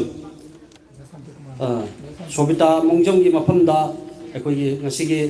ꯄꯦꯇ꯭ꯔꯣꯟ member ꯂꯥꯏ member ꯑꯣꯏꯕꯤꯔꯕ ꯑꯣꯖꯥ ꯑꯍꯩꯕꯝ ꯁꯥꯟꯇꯤꯀꯨꯃꯥꯔꯅ ꯑꯆꯝꯕ ꯈꯨꯗꯣꯜ ꯑꯃꯈꯛꯇꯪ ꯑꯣꯖꯥ ꯁꯣꯕꯤꯇꯥ ꯃꯣꯡꯖꯝꯒꯤ ꯃꯐꯝꯗ ꯇꯝꯖꯅꯕꯒꯤ ꯇꯥꯟꯖꯥꯗꯨ ꯂꯧꯖꯕꯅꯤ ꯌꯦꯡꯁꯤꯟꯕꯤꯔꯛꯀꯅꯤ ꯏꯀꯥꯏ ꯈꯨꯝꯅꯖꯔꯕꯤ ꯑꯣꯖꯥ ꯁꯣꯕꯤꯇꯥ ꯃꯣꯡꯖꯝ ꯍꯟꯗꯛꯇ ꯑꯩꯈꯣꯏ ꯅꯦꯁꯅꯦꯜ ꯑꯦꯋꯥꯔꯗ ꯑꯃ ꯐꯪꯕꯤꯔꯛꯄꯒꯤꯗꯃꯛꯇ ꯏꯀꯥꯏ ꯈꯨꯝꯅꯖꯕ ꯑꯁꯤ ꯎꯠꯆꯕꯅꯤ ꯑꯣꯖꯥ ꯁꯥꯟꯇꯤꯀꯨꯃꯥꯔ ꯑꯍꯩꯕꯝꯅ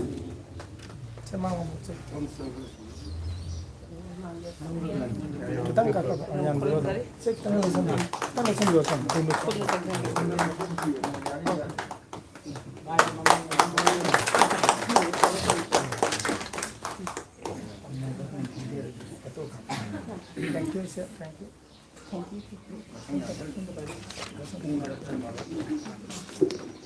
थागतचरी अखोई पेट्रोटियर आर्टिस्ट फोरम की अचंब थौमी वाइस प्रेसिडेंट दा अचंब खुदोन तंबिरे मसिग मथंगदा कौशिनजरी मलया मोइरांगथेम जिरिबाम हाइरिबा वजासी अखोई हौजिकमक मफम मसलिदा योक्तबनिना अखोई महाकी महूत सिंबिरगा इकाई खुमनजरबी डॉक्टर निर्मला राजकुमारीना हाइरिबा खुदोल असी लौबिनगी डॉक्टर निसिंगजरी खुदोल असीसु ngasiगी प्रेसिडेंट मेंबर ओइबिरिबा इकाई खुमनजरबी वजा हेमावतीना खुदोल असी पिबिगनी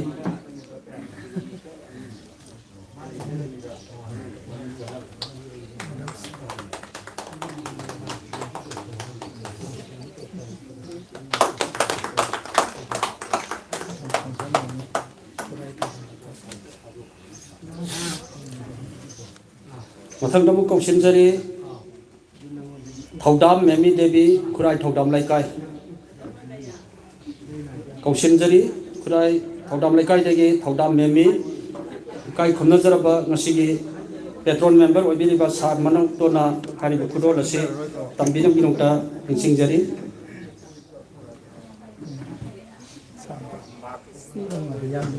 मास लौथोकपियो हारि मसक खंगनबा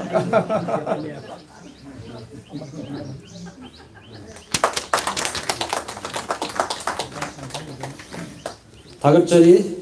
अरोय बोइना कौशिनजगे थांगजम इबेमु सिंजमैदि गिलेंगिरपा इकाई खुमनजरबी थांगजम इबेमु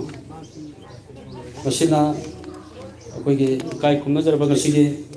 अखोइगे प्रेसिडेंट के फमफम लांगे लेंसिन बिरिबा इकाई खुमनजरबा फोरम के प्रेसिडेंट नौरबम खंबलुवांग देगे लौबिनबा निसिंगजरी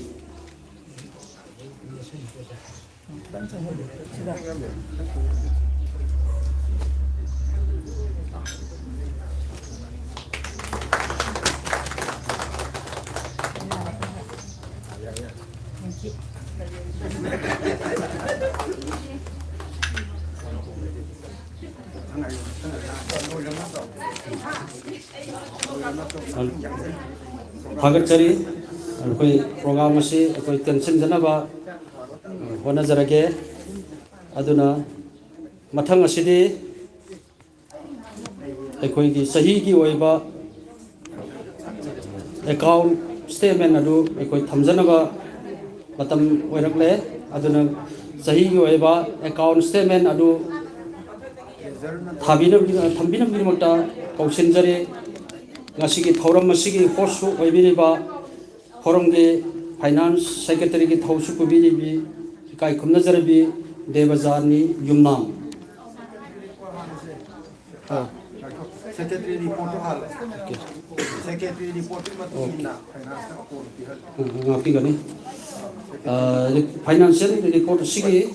मांगवाइना सेक्रेटरी की ओइबा सही की रिपोर्ट अमतंग पाथोपिनेबा कौशिनजरी सही की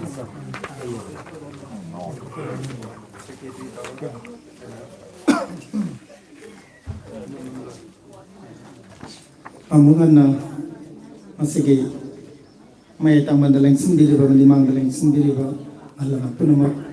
ikay ko na butcheri to malakang butcheri. Patriotic Writers Forum Manipur ge kumja lisingani kungama thoigi March thadagi na kumja lisingani kungani thoigi February kungama phawagi manungda pangthokiba tongan ba thoram singi assembly reports nasi forum asigi annual general body meeting abedian conference sida thamjage tasenga forum gi thabak thoram jamna pangthok khidabra na khanjabani do report se sema kanda rangwaja damudor yam thengi pin prama thoima khai mu tarabani nda adu phone tore chithananda ba yawri rana tawna khagi sai khudingi langban haisoi tambagi thoram ma Sitharamdana mu namu madu hapsalaga mu namba panthongna di haibi bani yardi namdra judum sawrak ma pa pathosu yabadu bu haido masi samjari bari porasi mamang na pangthoki ba report sing dugi dimangda covid manungda pangthoki ba thoram sing se yamame kona khastang pangthoki ba na khanja bani do kitang di sange do tenta na samna thamjage soiran yaw sunga pigani forum ge former Vice President Tamo Todam Netrajitsu Langsin Biri Ngayada Langsin Biri Tamo Shikai Funazari Patriotic Writers Forum Manipur gi Pangthokiba Hokiba General Body ki matungdi hanana Pangthokiba Thorum si Mars ki Seichat Kungama Thoi Lisingani Kungama Thoi Lemira Sigi Nungthilpung Ama Makai Tabama Tamda Forum Pathawan Thabalika Idalaiba Forum Asigi Light Member KK Wahingbongi Yumda Pangthokiba Thoramamada Mahakna Cancer Haiba Tamthiraba Laina Asna Naringai Matam Amadi Naba Paragava Matungi Punsi Walida Yung Pamoiba Masamana Eva Autobiography Gilairik Ai Amadi Cancer Haunabi Matungina Fonki Thoramada Forum Imphal East Zilla Parisaki Forum My Wise Hanzale Upadaksa Dr. Ketri Tamana Thoi Tunglen, Forum President, High School Khairapamna, Thoromapu in Saruyaki, learning All India Radio Infal Program Executive, Bizia Yulembam, Mangchatabam Dina Chandra Singh Loken, Pradhan, Top Nauria Gram Panchayat, Wahambam Rojit Bullet, Social Worker, Dr. Thingbaijam Sudhiranjan Singh, Senior Professor ENT Department, Rimsna, Akana Tunglen and Saruyaki, Larigatu Maranda, Dr. Sarachandra, Longjambana Wanganki. April 4, 2021, Kitang Sanjana Pazage Masidanga Pigani. Numirasi Nungtelpung Amatava Matanda, Manipur Press Club in Pau Yoteramda, Patriotic Writers for Manipurgi, Kunjali Shuni Kungamatoi Dagina, Kungumdoi Paugi, Taupu Gadova, Tauburoising, Wasak Logi Toram Pangtoki, Porungi President, Yasko Kwairapana, Torumapu, and a Pangtoki, Toramatida, Porungi Marueva, Lokiasu, Saluyaki. 10 April 2021, Numirasigi Nuntilpung Amatava Matamda, Horangi Petrol Member, Dr. T. I. Suresne Eva, Loiva Naijava Kabu Valley, Honabi Matuna, Manipur Press Club in Palgi Holda, Pongdoki. Horangi President Nauravan Kamaluana Toramapu, and a Pangtoki, Toramadida, Kaisanton, a Sigi Honorable MLA, L. Jem Tokumar, Singana, Toymituna Oina, Salutaki. June 10, 2021. Numit asigi ayupung mapan taba matanda sida asang bathongi amani haibo haima jalle masima tukapigana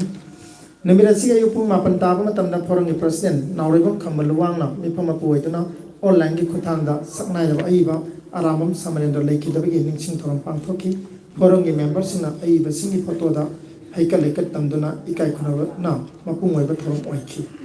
June Taranipan Isini Kungamathoi, Namirasi Ayupung Mapan Makai Tabang Tanda, London Sigi Ngam Kayamadi, Apun Bagi Sector Mat Navahonavada, Atsangat Todang, Achowatodang Lorambi, Miyam Lusingi, Ima, Momona Ikankangodan Lake Davada, Ima Cinema Panda, Ikai Kuno Utpuina, Awa Kundopagi, Toromama Pantuki. 2nd August 2021, Namirasi Ayupung Taramakai Tabang Tanda, Forangi President, Nauribam Kambaluan Mifamapu, Waidana. Myanmar lady social activist Takalamam Kamala Kang Kamodana COVID-19 Marumaraga August 1 the Lake Hilabada Owabu Kongdo Pagitorama Ampuki Ningsing Bay Takalamam Kamala Kumzali Singni Tarakamapolda Forumasina Sinduna Myanmar Chatkiva Indon Myanmar Friendship to the tour guide Wena Forangilu Ocean Luchin Kibi Miyangi Tokaloi Amani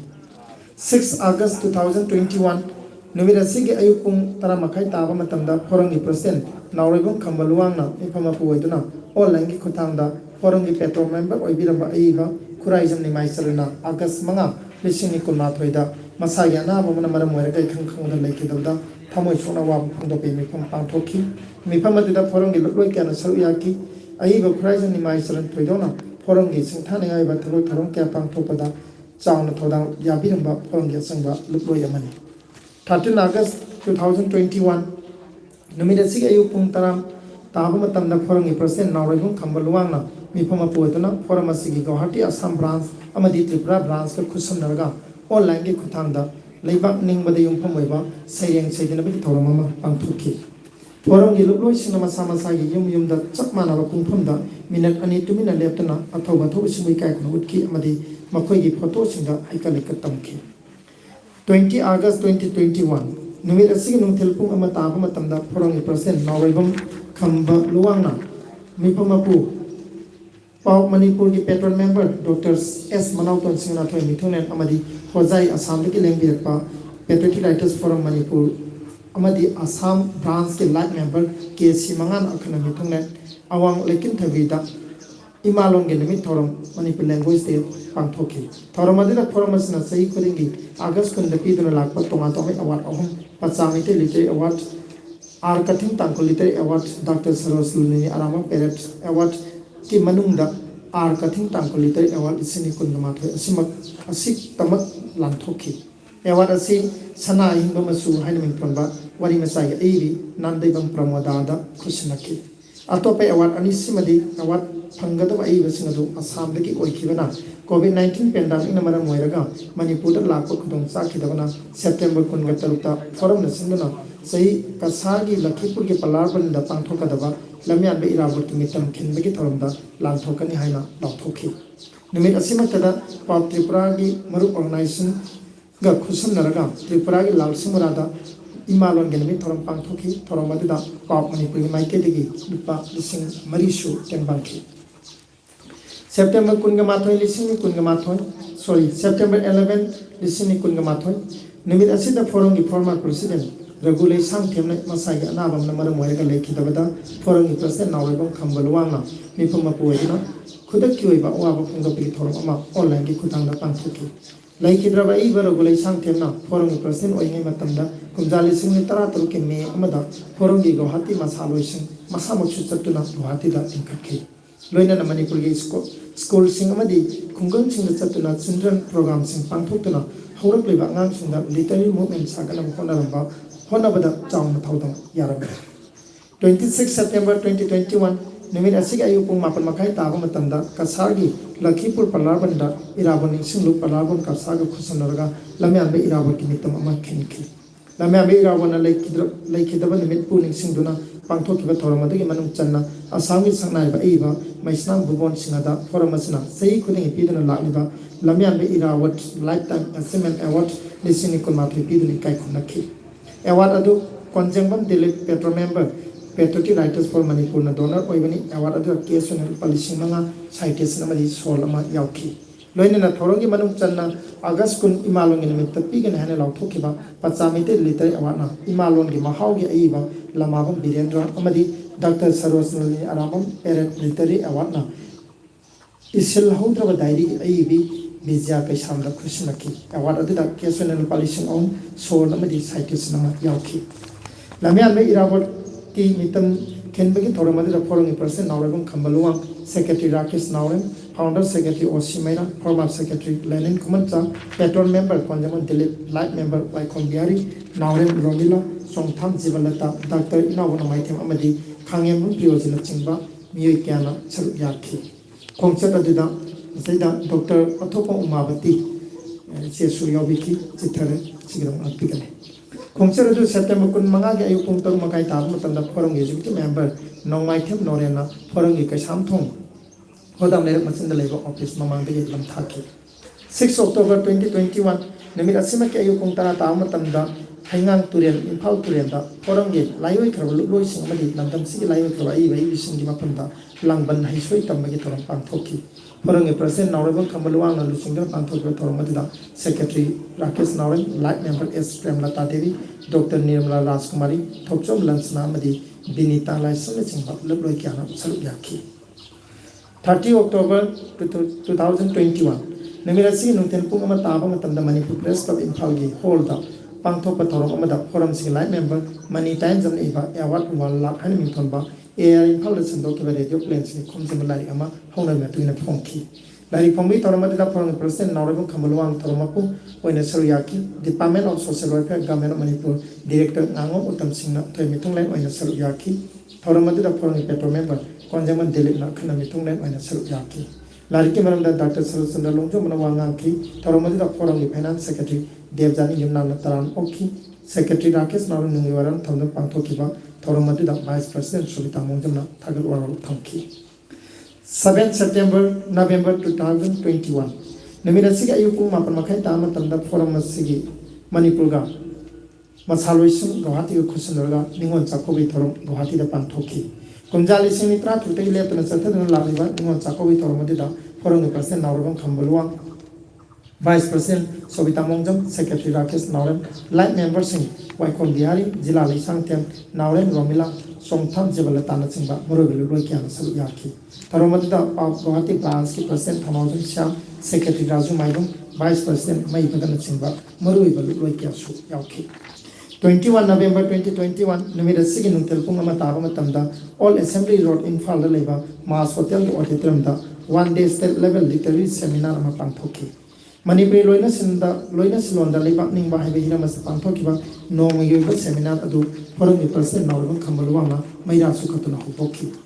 Forongi Publicity Secretary Kono Kuno Mona Tarano Open Waron Tawuna Hudokiba Torongi Numu Waro Adu Forongi Secretary Rakesh Nauren Thamki Seminar Adu Watem Loi Moderator Wina Manipur University School of Humanities ki Dean Professor Mahapam Arunan Oiki Seminar Adu Dr. Hamom Navasandrana Lebak Ningba Isagi Matik Maya Emasum Angan Bamatamda Manipuri Drama Singda Lebak Ningba Narendra Ningwambana Chanalu Khoi Lilagi Kui the Taliba Mariba Maram Damun Nungsibagi Ithil Dr. Mangkomani Mong Sabana Jordan Chandra Sanasangi Kui the Taliba Lebak Ningba Masak Dr. Athopam Khol Sandrana Aramam Samendagi Place in the Taliba Lebak Ningba Masak Amadi Lenin Kumansana Reguli Sankengi Kungangi Chitida Mariba Marandam Haiba Yamsida Sepa Thuki Forongi Finance Secretary Devjani Yumnana Forongi Tagul Aru Thamki 20 November 2021 Namira Simaki Nunten Pungama Tabama Tamda Sikhong Bazarda Forum Sig Light Member Puyam Asokman Chan Iva Ingen Githanin Hona Bimatuina Nobel Nilaringa Sikhongki Toramada former Minister Mayangtham Okendra Singna Thoi Mitunglen Forum President Naurabang Kamaluang Thoromapu and Saruyaki MS Enterprises ki MS Purnima Enterprises ki proprietor Ningombong Ongbi Rani Lalai Makmadi New Modern English School Thobali founder MD Babu Khan Anina Akhana Mitunglen Saruyaki Phong Kivalari Adu Maranda eminent critic Dr. Sanasam Navadipna Wangangki 24 December 2021 Numida Sigi Nunten Pung Ama Makai Taba Matanda Manipur University Court Holder Forum Light Member Jila Lisang Kemi Eva Lali Sikanano Hainamitamba Radio Place Singapore Malari Ama Hona Matuna Ponki Toramada University Smaki Vice Chancellor Dr. Naurin Lokendra Singh Toimitunglen Forum President Naurin Kamalwana Thermopuina Saruyaki University Smaki Registrar Professor W. San Babu Singh Akanamitunglen on Saruyaki Toramada University Smaki Manipur Department Associate Professor Dr. Chirom Rasketan Dr. Kwajam Santiblanina Akan Lariki Manda Wanganki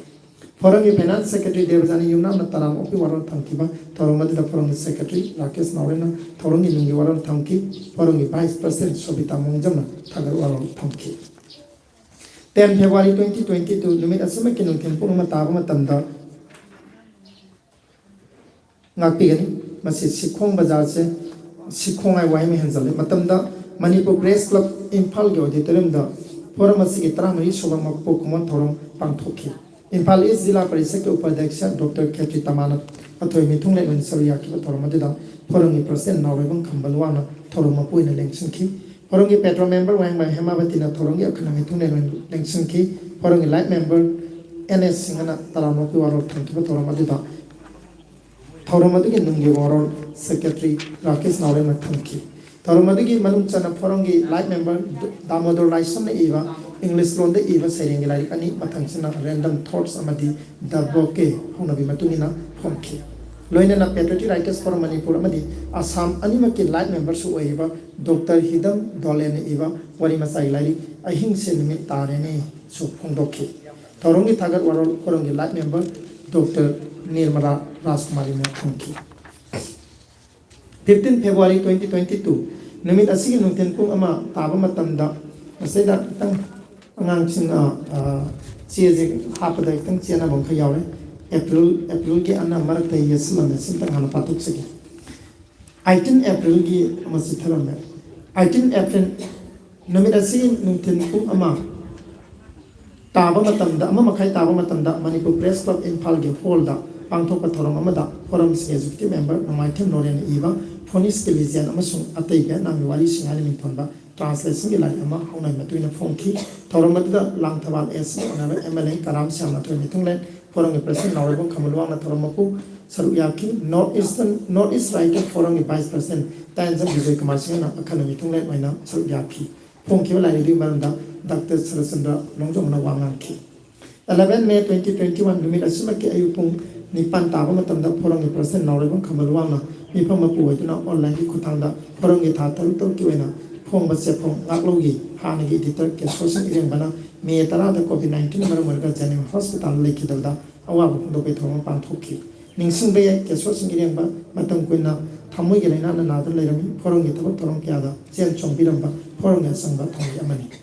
May 16 2021 numira sigi nungten pung ama taba matamda forum gi president nawrebang khambalwana mi phama pu waituna online ki khutangda forum gi former president Professor Jordan Sisana May 16 da ikang khangadan lekhi dabada Rims Hospital da lekhi dabada awa bu pe thorma pangthokhi ningsing bay Professor Jordan na hingningai matamda forum gi Tripura branch kumjali sini trom beda nikhalu matana tana Tripura gi lal singra da lamya be irawat ki mitam ama forum na khinjakhi baduda asowa thodang yakhi loina forum gi thabak thorom kya da su sen chongbiramba forum gi sangba luploi amani May 24 numira siga ayupung nipan taba matanda forum gi president nawrabang khambaluwang na mi phama pu oiduna forum gi petrol member oibiramba laioi kraba loiba nai jaba kabu beli hane mi thomba lari idra forum biramba forum gi ikai khuna jaba member Dr. T.S. Suresh na ikang khun lekhi dabda awa bu ndopagi mi phama ma pangthokhi Roisilapa 15 February 2022 15 February 2022 numit asima ki nungten pung ama taba matamda hangang chingda leba polo club ke auditorium da forum asi president nawrabang khambalwang iba margin saname ki saiwani ani thon balai ama hongai matuna phongdokhi forum ki vice president Sovita Mongjang na thormapu oidna pangthokhi ba thormatu da Department of Social Welfare Government Manipur Director ngam uttamna thomi thungne oikhi forum ki petrol member konjengbam Dilip amadi Manipur State Cooperative Bank chairman Pangambam Ranjit Singh anina akhana mitung len waina chalu yakhi forum gi line member Waikom Biari na tarang opu waron thamki secretary Rakesh Nawren na thormapu forum gi nungge waron thamki loina na thagat warona Dr. Hidam Dolen na thamki 25 February 2022 numira sigin tenpung ama makhai tabu matamda forum asina chei kuding pidun laliba arambam ibungol and binor commanditary award disingani kungama thoi naha oiriba aiba yumnam chanu utambala wanglen thoibida lang thupagi thoram Manipur Press Club ki auditorium da pangthokhi naitom tar irei hani ming thonba sereng lai asi ai bi wanglen thoibida award kusina be thoram da forum gi president nawragam khambalwa na thoramapu waina lengsin duna pangthokhi be thoram da Sahitya Academy award is santiam na thomi thune non so yaki forum gi petrol member konjengbam dilina akhana mithune non so yaki forum gi finance secretary Devajani Yumnamna tarano forum thamki ba thoram adu gi nungge waram Rakesh Nawren secretary thamki forum gi thagot waram forum gi executive member Nomaitem Nawren thamki thamjariba forum kharasina hokiba covid-19 gi thongna si khraba mapan thongna bangam